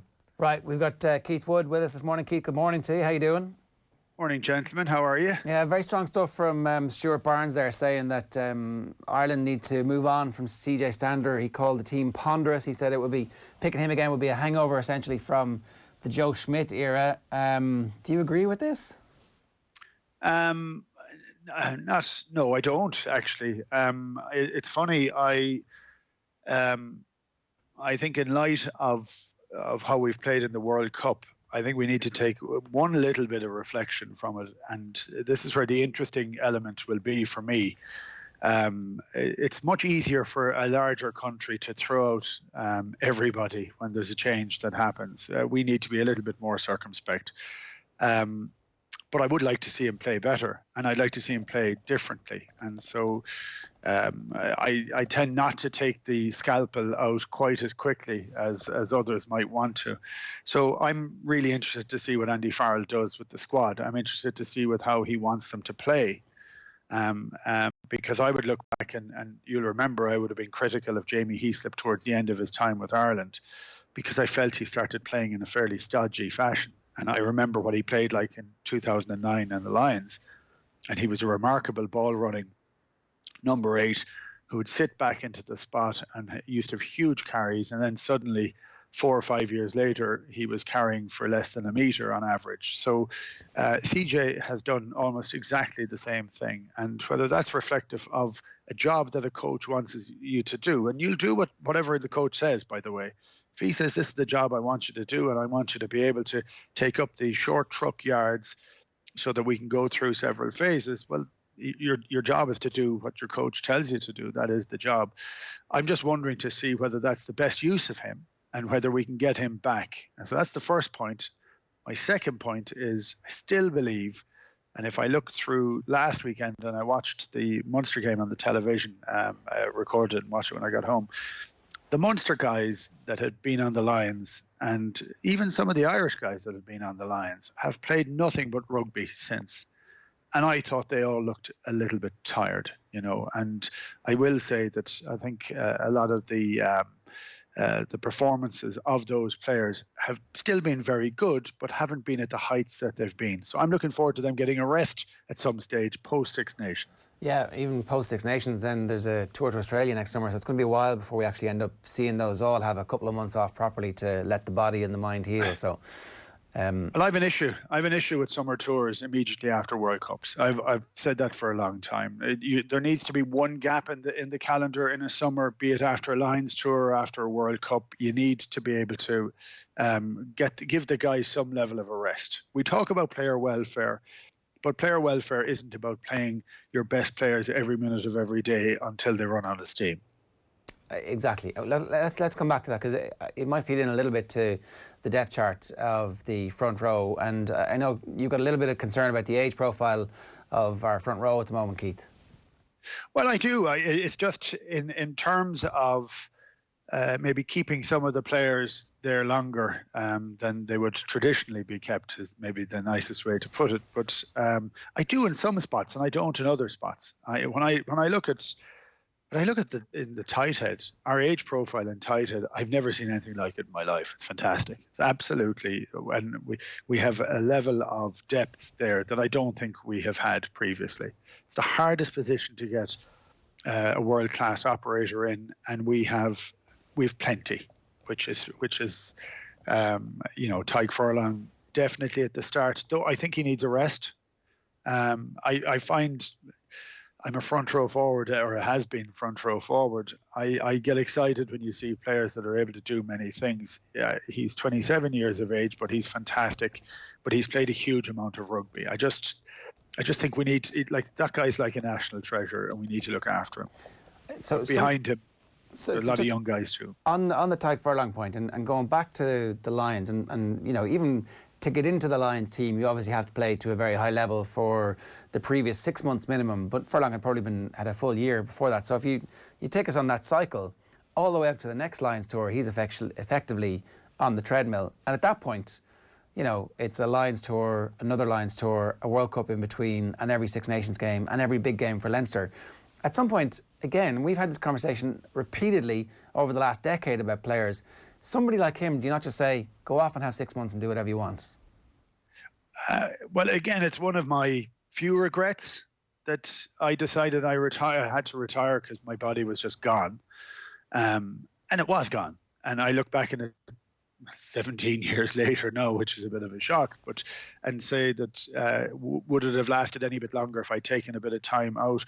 Truthfully, at that stage, I don't think so. But for these players who are incredibly well managed medically, we've seen it in other countries. We've seen it in Australia to give a guy a bit of time off, to New Zealand, to Australia, to South Africa, or go away and just get a different experience, have a bit of fun in Japan, earn money, do well, get away from the huge pressure. That's a hard thing for us to do. So I don't know that we're necessarily geared up for that. But what I would say for someone like with Tadhg Furlong is a summer off that's enough. It isn't as if we're trying to say, let's take 2 years off, because I don't know that that's necessarily right either, because your body tends to fall apart the second you stop. And I know that from my own experience. But I think he's played. I used to always have a bit of a theory that there are only so many big periods of time under which you could play. So there's only so many Lions tours, Six Nations, summer tours, big campaigns that get you to finals. They're fantastic, but they take a huge amount out of you. He's one of the most successful guys that's worn the jersey, and he did it very young. So I'd still like him there in 4 years' time, absolutely delivering, because he has that capacity. But I do think he's getting a rest, as in a week off, but it's almost like an existential tiredness. And I'm not saying for him per se. I actually think for our main players of the last 6 or 7 years, I think there's a level of fatigue. And this isn't fitness, and it's nothing like that at all. It's just they've had to dip into the well very deep all the time. And unless you're putting something back in there, your capacity diminishes. Even allowing for that then, Keith, how close is Andrew Porter to actually displacing Tadhg Furlong at the moment? I presume he is your number 2 in that position. He is, and I don't know that he's... I actually don't know that he's necessarily... pushing him out of the spot. I actually love the fact the two of them are there, because I think they're incredibly supportive to each other in actually the manner and how they play, and that level of trust factor that you can have, so that Tadhg says, well, I can go off after 50 minutes. I don't have to wait till 65 minutes, because the guy that's going to come on is going to be totally clued in and do a great job. I think Porter still has to learn. And I still would like to mind that young fella too. He's only 23 years of age. So, you want these guys to play for another 10 years. Well, for Andrew anyway. Who's after Andrew Porter? Andrew Porter, at the present moment in time, for me, it's John Ryan. I think Marty Moore has come back, and he's doing, he's doing pretty well, but I'd like to see him fitter. Yeah. Keenan Knox, the young South African in Munster who's been there, has, again, at 21 years of age. He is a guy for the future, definitely. It's very hard to say that when you see a young guy to how good he's going to be, but he has shown elements of being incredibly good. And the only issue I would say and it's funny because it almost counteracts the initial conversation, when you're trying to learn your craft as a front row forward, you have to play games. I'd rather they were playing AIL games, anything. You just learn how to deal with different players, different people who do different things. You can do everything you want in the gym. You can do everything on a training field, but it's what happens in the white heat of a big scrummaging game. And you'll play, even in AIL levels, you'll play against guys that their only thing worth doing in life for them is scrummaging. You'll learn an awful lot if you're 20 years of age in that instance. Yeah, it's funny, we don't really have that outlet that often for players who are full-time professionals. We do have that outlet. We don't use it. Sure. Should we? That's essentially what you're saying, is we should be given... and we should be belching these players back into the AIL system. I suppose then you've got the issue of full-time professional athletes up against amateurs who are training twice a week and working the rest of the week, and then they're in the scrum. And there's safety issues around that, are there? There are safety issues around it. The AIL at the present moment in time is not necessarily fit for purpose. Because if you look at what's happening, some of the provinces, Leinster in particular, are churning out huge amounts of talented young guys. They need to play. They need to play somewhere. Some of them go a little bit later. We would talk that we say the schools is the be-all and end-all. But look, I played very little schools rugby, if I'm honest. I managed to get onto the national scene because of play that I had with Gary Eoin. So I have a soft spot for that, because I think it's a conduit to it. And some people mature slightly older, later, different, and we need to get the best out of all of them. Yeah, no, it's definitely part of the puzzle that's missing. Let's talk about hooker. Pre-Christmas, Ronan Kelleher's form was sensational, certainly at the very start of the season, but injury has just taken the hype and the heat away from calls for his selection at the moment. So who do you think is the number one hooker in Ireland at the moment, and who do you think will actually be the selection for the game against Scotland? For me, this one is a quandary, and the reason this is a quandary is that neither Niall Scanlon, Sean Cronin, or Rob Herring pushed Rory Best for a selection in the World Cup. It never happened. And Rory had a fair few bad games in the last 18 months, and yet none of the other guys have risen to that level. Since then, they still haven't. So I think a reason that an awful lot of the chat for Ronan Kelleher is coming out there is because he's offering something different, and there's a bit of excitement around him. And the other guys are good players, but you're always looking for something great, so that's why there's an excitement around him. So for me, as it stands at the present moment in time, Niall Scannell is number one, Rob Herring is number two, Sean Cronin's number three, but there's very, very, very little between any of them. And I wish that they'd up their game. So they have to grab this jersey. It's almost as if they're waiting for it to be given to them. They need to grab it. They need to start having performances.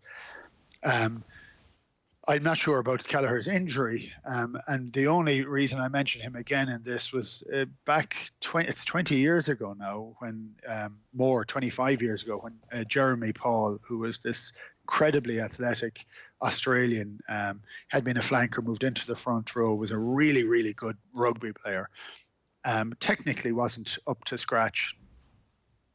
And what they actually did, Australia, was they picked Michael Foley for about 20 minutes for 4 or 5 tests to kind of take the sting out of the test, and then they brought Jeremy Paul in. And it was to be seen as Jeremy Paul was going to be the guy to lead the light for the next 10 years. And the truth of it is he didn't. He got too many injuries and it didn't work for him. But the knock-on effect for it was they'd put Michael Foley in as the senior citizen, whose job was there to take the sting out of the tail and help deliver for the young guy. But Foley became a much better hooker because of it, and actually stayed an awful lot longer. It almost felt as if by him having to half coach the next guy in, he became a better player too. He thought about his game more, but he ended up with a fantastic end of his career. So I wonder whether there's that situation could happen with someone like Ronan Kelleher. So, like 20 minutes into a game, you're subbing off your hooker. Does that look like it's, you'd need to explain to everybody what's going on in advance within the camp, so they're not thinking, oh, well, that's a humiliation. You're getting the shepherd's hook after 20 minutes.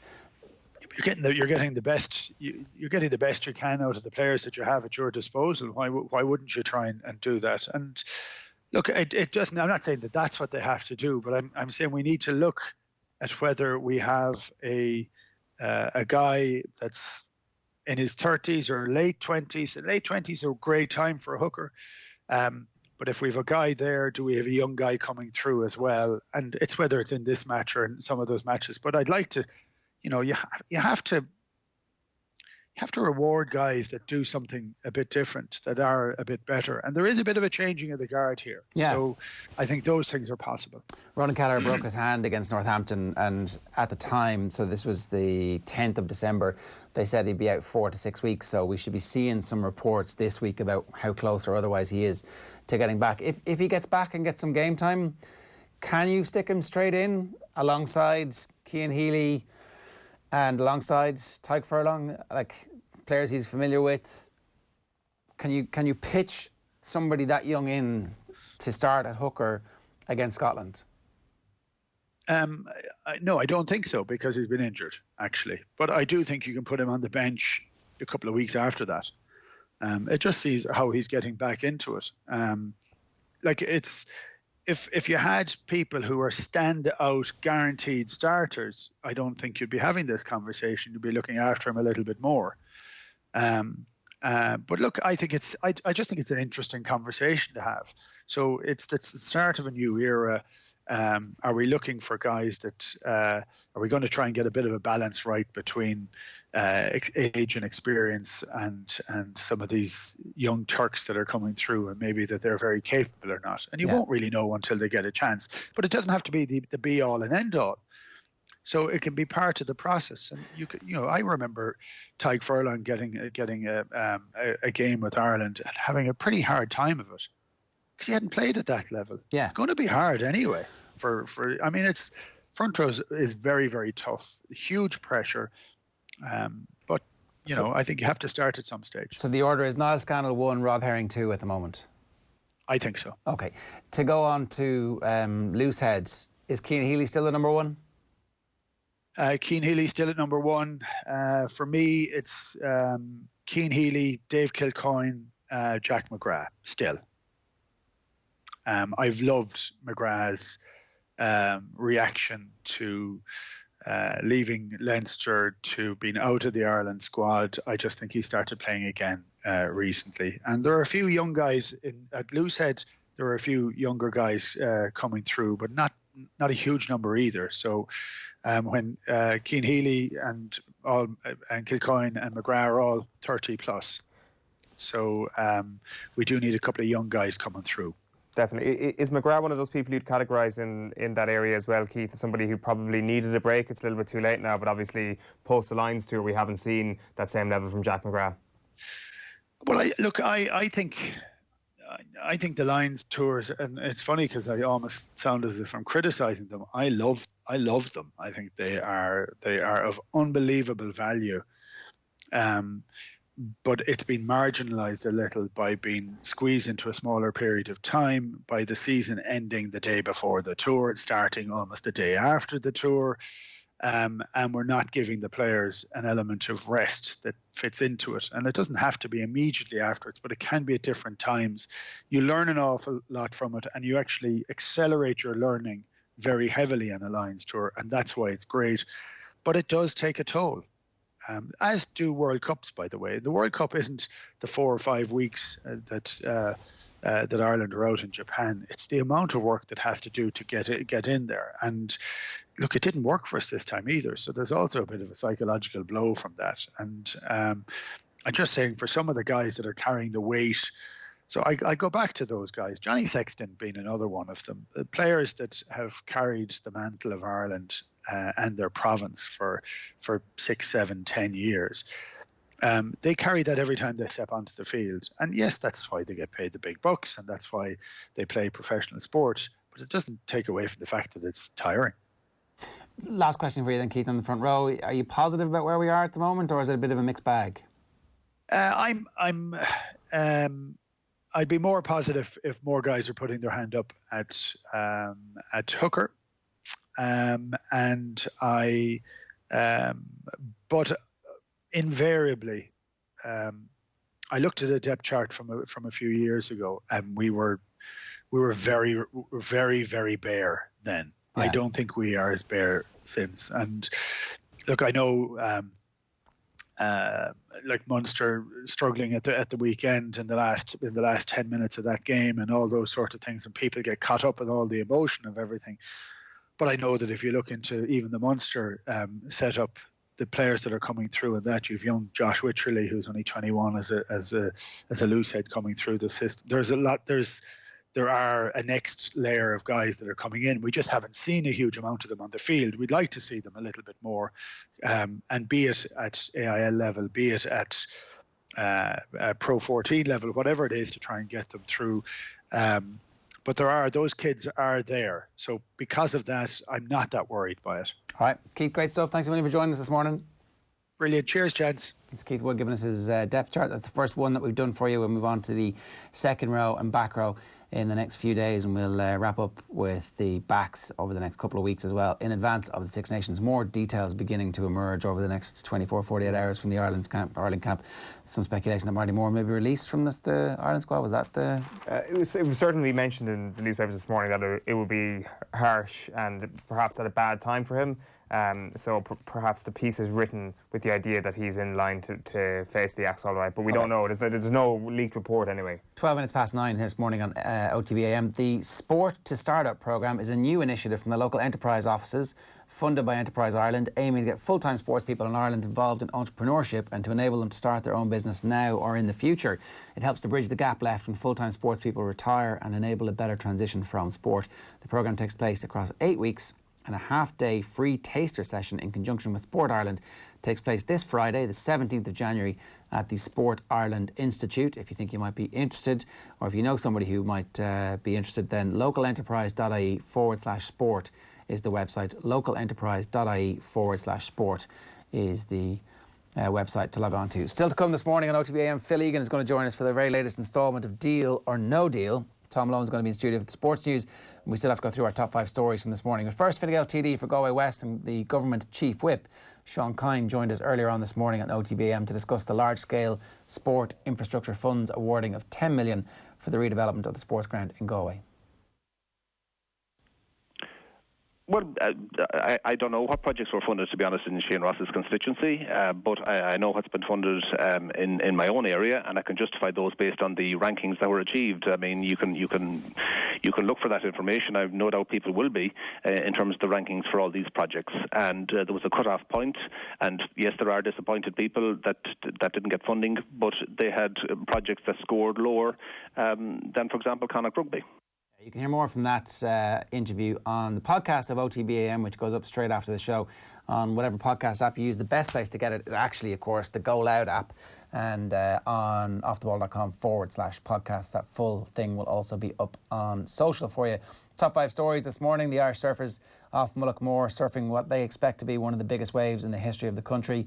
UEFA meeting the FAI today and potentially tomorrow, 48 hours of crisis talks about who the hell is going to foot the bill for the financial crisis that the FAI find themselves in. The future for the inter-county game looks pretty bleak, or else looks, like the next stage is upon us, according to Terry Hyland, who's been talking about this today. Yeah, Terry Hyland. It may seem like a terrible thing to say, but it probably needs to turn semi-professional. If that happens, we would end up with 16 regions rather than counties playing football. That is where it is going to end up. Probably not in my lifetime, but it is going to end up there. So this has been something that Colin O'Rourke wrote about in the Sunday Independent at the weekend. It's been something that we've thought about for a while, about what happens when amateur inter-county football reaches breaking point, which it seems it's edging towards ever so slightly. It will take years and years and years for this to ever be taken seriously, this prospect, but perhaps it might be the only way. Part of me thinks that, what if there was just a breakaway? Like the way that these things have happened in the past with Rugby League and Kerry Packer in Australia, there was just a breakaway. They set up a league, television money came in, teams got set up. Like, that would allow the people who want to stay amateur be amateur, and that would allow the people who want to be professional, and you could still have your intercounty. You could still have everything you have now. It's just that there'd be people over here doing something different. Would a split like that be a bad thing? It would certainly be interesting. I would be fascinated to see what would happen. It has happened before, so it's not an outrageous thing to say, because you mentioned the other examples. Like the cricket one is the one you're mentioning there, obviously, with Kerry Packer, right? That's like an example that somebody with a lot of money, who's got a lot of interest in the future of top-end Gaelic football and hurling, could perhaps be interested in. Like the idea of this has been floated. Like, how would you split GEA? Like, I mean, Dublin would have a couple of teams, obviously. So don't split it. Leave it exactly as it is. And then, just have a completely separate, independent. But what I mean is that where the teams are based, then the teams within this new league. What I mean is that you would have a couple of these new teams within Dublin and, say, Terry Highlands area. Here's the point, right? Not the same thing. Not professional. You don't professionalise anything to do. The GAA stays exactly as it is. There's a completely separate breakaway organisation. I get that. And so therefore, nothing exists. You're not like saying, oh, you're from Dublin, you need to play for Dublin. No, but I'm not saying that, sorry. I'm not saying whatsoever that that's where they need to play for. I'm just saying where are the teams going to be located? And these new, like, will this be a nationwide thing? And I'm not saying it has to be. I'm just saying, will the people who support Leitrim in the GEA then have a team to support in this brand new competition? There probably will be a team in the West, a couple of teams in the West, and it becomes like your local professional team. I've already gone 4 steps ahead of what you're talking about. I'm talking about who am I going to support here in this professional obviously league. There'll be a team, the Kingdom Warriors or whatever. Kingdom Warriors, God, it's absolutely atrocious. You need to get working on it. Perhaps you could be CEO of this new organisation if you just had somebody behind you to bankroll it. No. You could be the John Horan of, well, what are you going to call it? The Professional Gaelic League, the PGL. There you go. Needs to work. How does it feel? CEO of the PGL? Yeah. No. But look, would that not get everybody, so you can keep everything as it is, would that not be fine? Or would that be like, oh, you've killed us, you've killed our clubs, you know. Oh, you can be... fabric of our society. You can be sure that will be said. But what if it's totally separate? The GAA can stay exactly as it is. It's a completely separate breakaway organisation, using the same rules and their star players and picking off their star players. They don't even have to go to Australia anymore. They can just play in this league. It could be a winter league indoors. Friday and Saturday nights. Winter, start in September, run to the finish on St. Paddy's Day, and then they can go back and play inter-county or club or whatever. Indoors is a bit of a stretch. We don't have massive pitches indoors, but maybe we can actually recruit some people from Sean Kyne's going to give us the money. It would be great. Have like four of these teams in Galway. That's what you need is a Leitrim Minister for Sport who realises that their county won't. There's compete. one in Dunleary Rathdown for Shane Ross. There's one in there's one in Kerry obviously for Minister Griffin, and whoever next is in. Right, Tom Malone is in studio next. 18 minutes past 9 this morning here on OTB AM. We're back in a minute. OTB AM on OTB Sports Radio, Ireland's first and only sports radio station. They spoke about your arm not being down beside your side. I mean, this is not Irish dancing. OTB Sports Radio. Basketball would have been my main game. The brand new sports radio station from Off the Ball. That's my point. Don't play for us if you're a proud Englishman. Now broadcasting 24 hours a day. Live on the Go Loud app, Alexa. You have a whole new world of possibilities. Google Home, tune in, and offtheball.com/radio. This is OTB Sports Radio.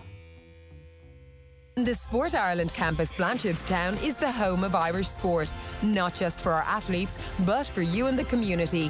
For families, check out our kids' camps, sport academies and birthday parties.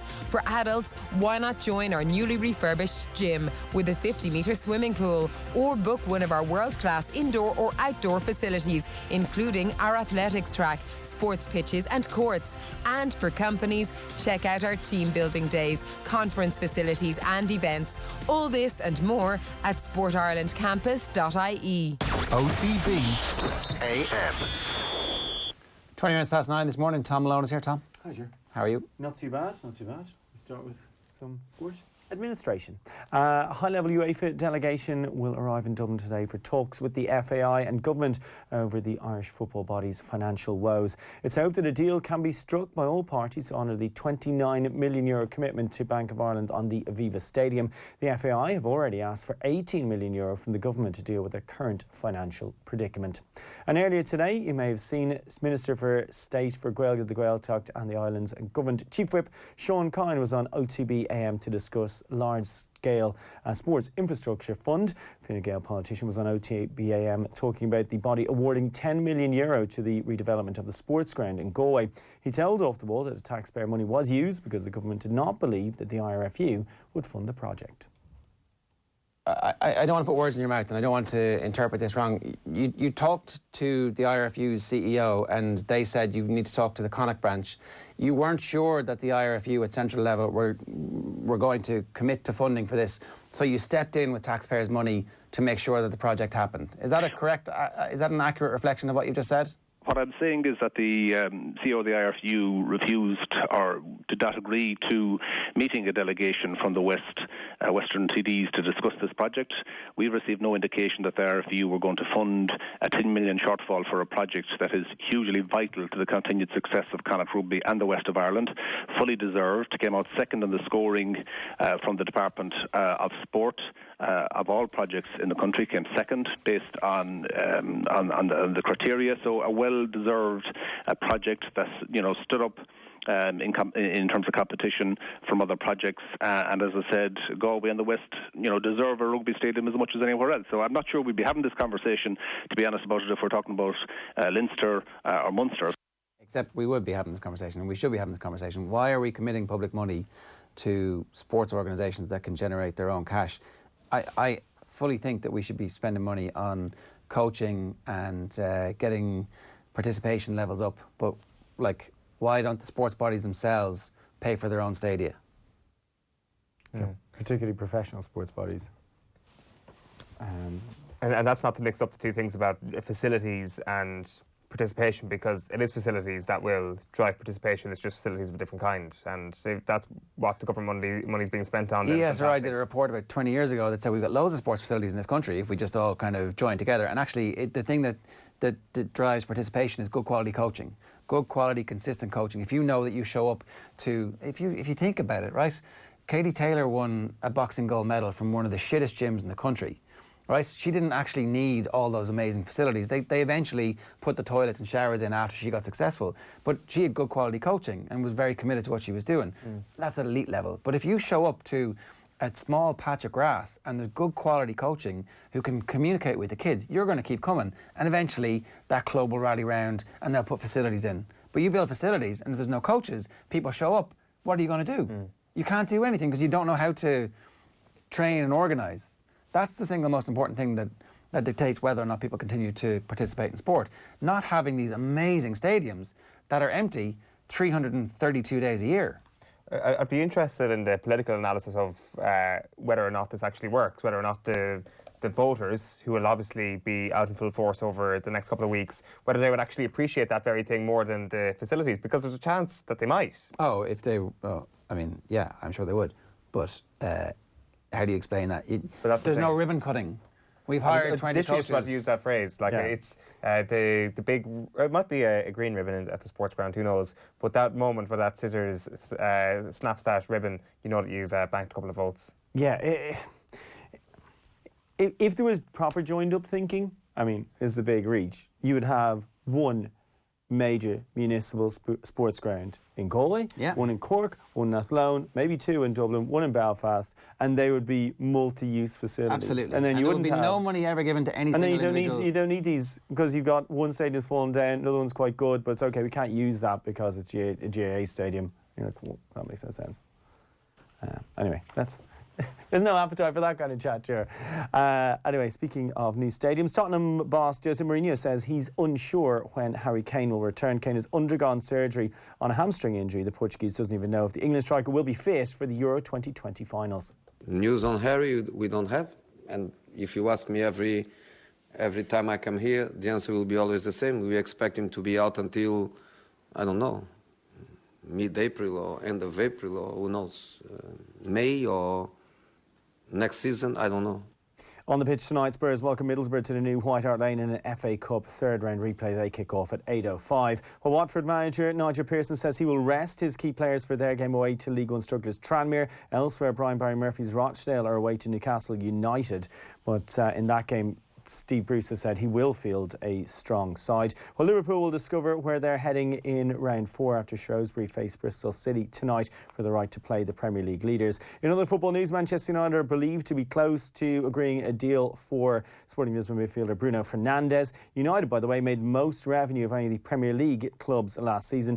Red Devils earned €711 million behind Real Madrid and top dogs Barcelona. Catalan giants Barcelona topped the poll for that one, that Deloitte Money League.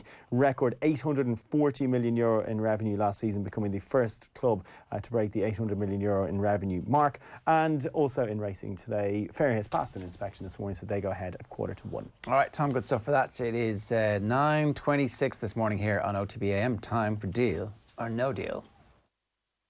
I signed for them after the Euros, and after my first day's training, I was driving home. I was actually thinking, regretting it, what have I done? Like I walked into a circus. It's amazing, isn't it?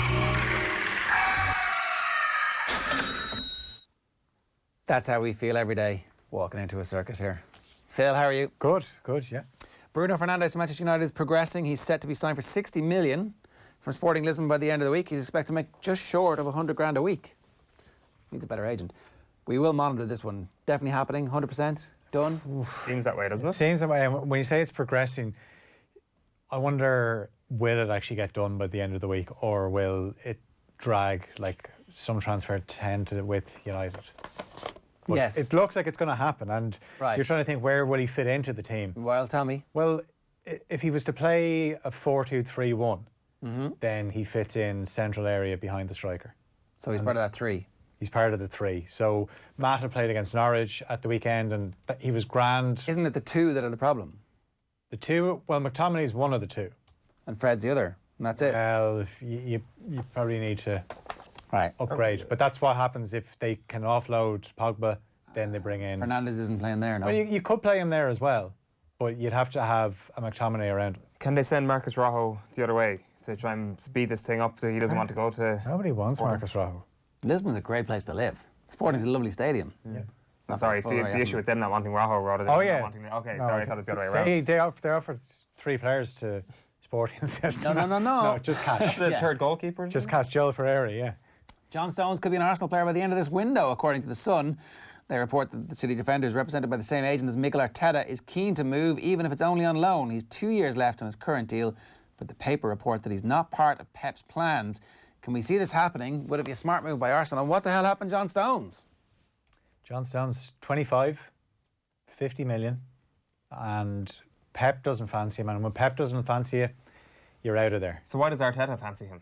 Maybe Arteta sees something in him that thinks, you know what, there's ability there, but Pep has obviously decided he doesn't want to use him, and that has drained the confidence out of John Stones. Where he's getting mugged off by some Port Vale striker called Tom Pope. Pep Guardiola has previously questioned John Stones' attitude, I think. He's saying that he has all the available conditions to go to the top. It's up to him now. That is not the type of player that Arsenal need to be bringing in now, somebody with previous attitude Johnny issues. Evans, you know, one of those players who, like, nobody wants Johnny Evans, and then he gets rescued, and then he does a good season, 18 months at West Brom, and he gets rescued again, and suddenly he's, like, actually a very good Premier League player at this level.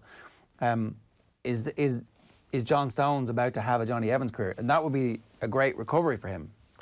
Oh, I thought John Stones is better than Johnny Evans. Yeah, and I think the problem... More talented. Probably John Stones believes he's better than Johnny Evans, and maybe that's an issue with John Stones. More talented. And that's probably what frustrates Pep Guardiola. He looks at him thinking, you can play football. If I'm picking a team right now, who are you picking? Right today, if you have to pick a team to win a game at the weekend, who are you picking first? Stones or Evans? Yeah. Probably going with Evans. Yeah, aren't you? On current Right form, today, confidence. Yeah. But I think that if John Stones is looked after the right way, Pep Guardiola clearly is not going to be that guy for him. He can be a far better defender than Johnny Evans is. And Is Putnam beside David Luiz looking after him? No, absolutely not. Earlier today, we brought you the news that Tottenham boss Jose Mourinho fears injured striker Harry Kane, 26, could be out until next season, potentially missing Euro 2020. Mourinho has no conventional striker in his squad to face Liverpool, with Troy Parrott failing to make the bench. So, what does all this mean for the transfer market? The most mature link is reports that the London club are thrashing out a deal with AC Milan and Poland striker Krzysztof Piatek for 24 million plus add-ons, which is cheap for these kinds of deals. Napoli and Spain striker Fernando Llorente is also being linked with the club, again. Belgium striker Christian Benteke is also being linked for the move to Spurs. Wow. These agents are good. I want Benteke's agent.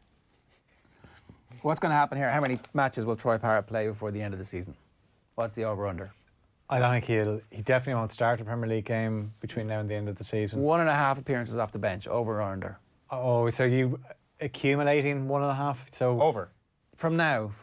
Over. Premier League games. Yeah, appearances off the bench, or starting. He will play twice in the Premier League before the end of the season. Do you think so? Yeah, because it might all be in April and May. Yeah, exactly. What'll happen is season's over. Season's over. Let's no play chance. Troy Parrott. Right.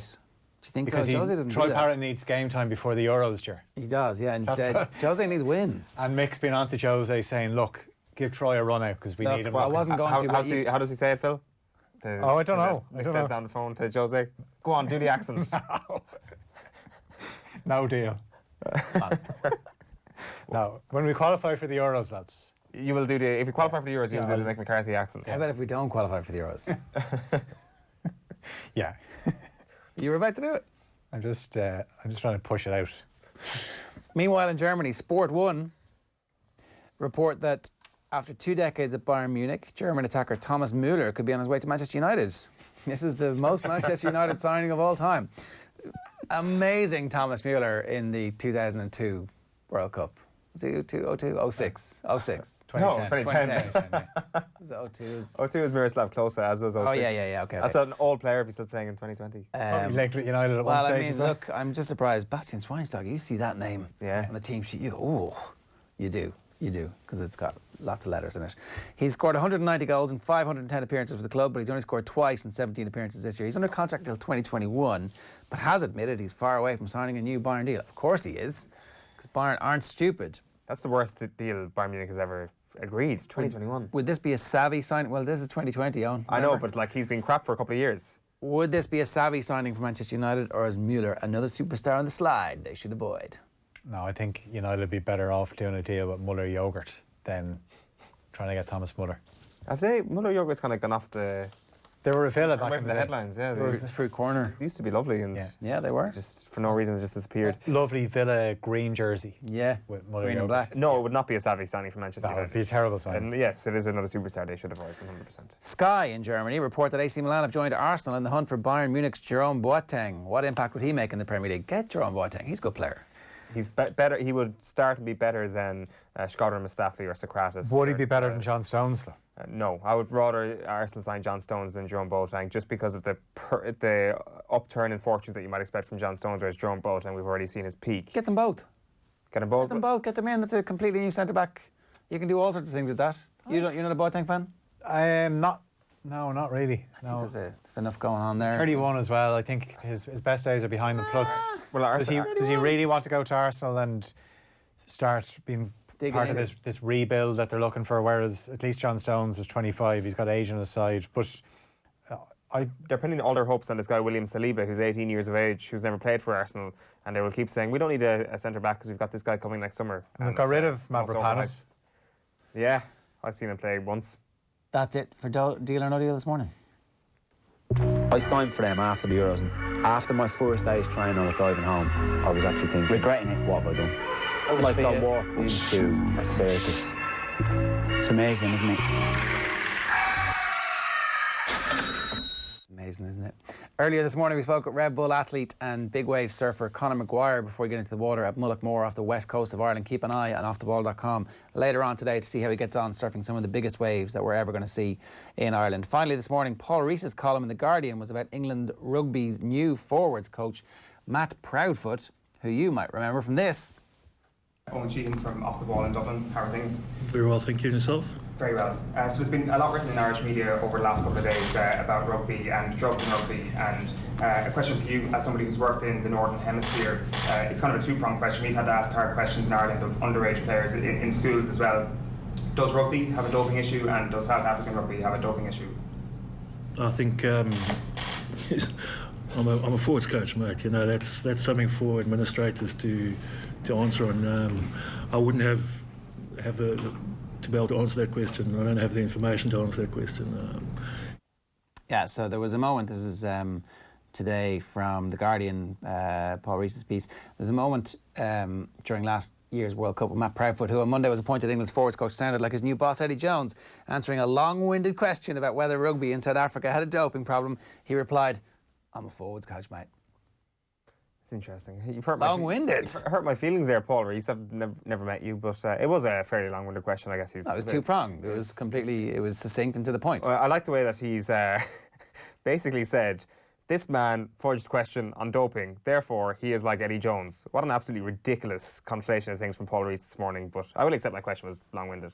The beef is real. No, don't accept it. There was a clause or two in there that probably didn't need to be in there. I'll accept that, but your column is nonsense. To compare someone to Eddie Jones because he fudged a question on doping is one of the most ridiculous rugby takes I've ever seen.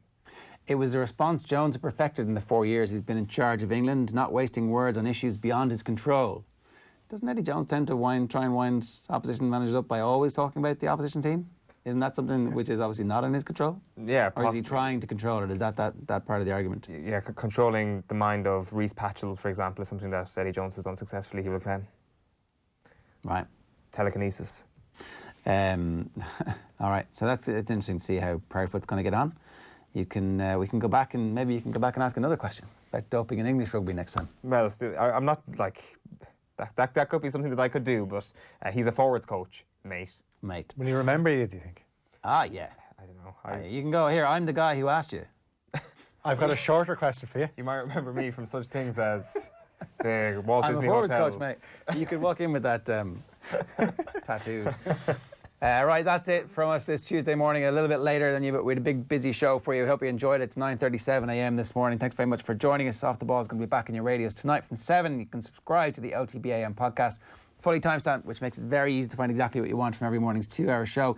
If you missed anything this morning, top 5 stories, Graham Hunter on a chaotic 24 hours at Barcelona, Deal or No Deal, Keith Wood's depth chart, surfer Conor Mcguire before he hits the water at Mullaghmore, the Paul Galvin interview, and we also had the Minister of State at the Department of Gaeltacht, Gaelga, and the third thing I can't remember at this point.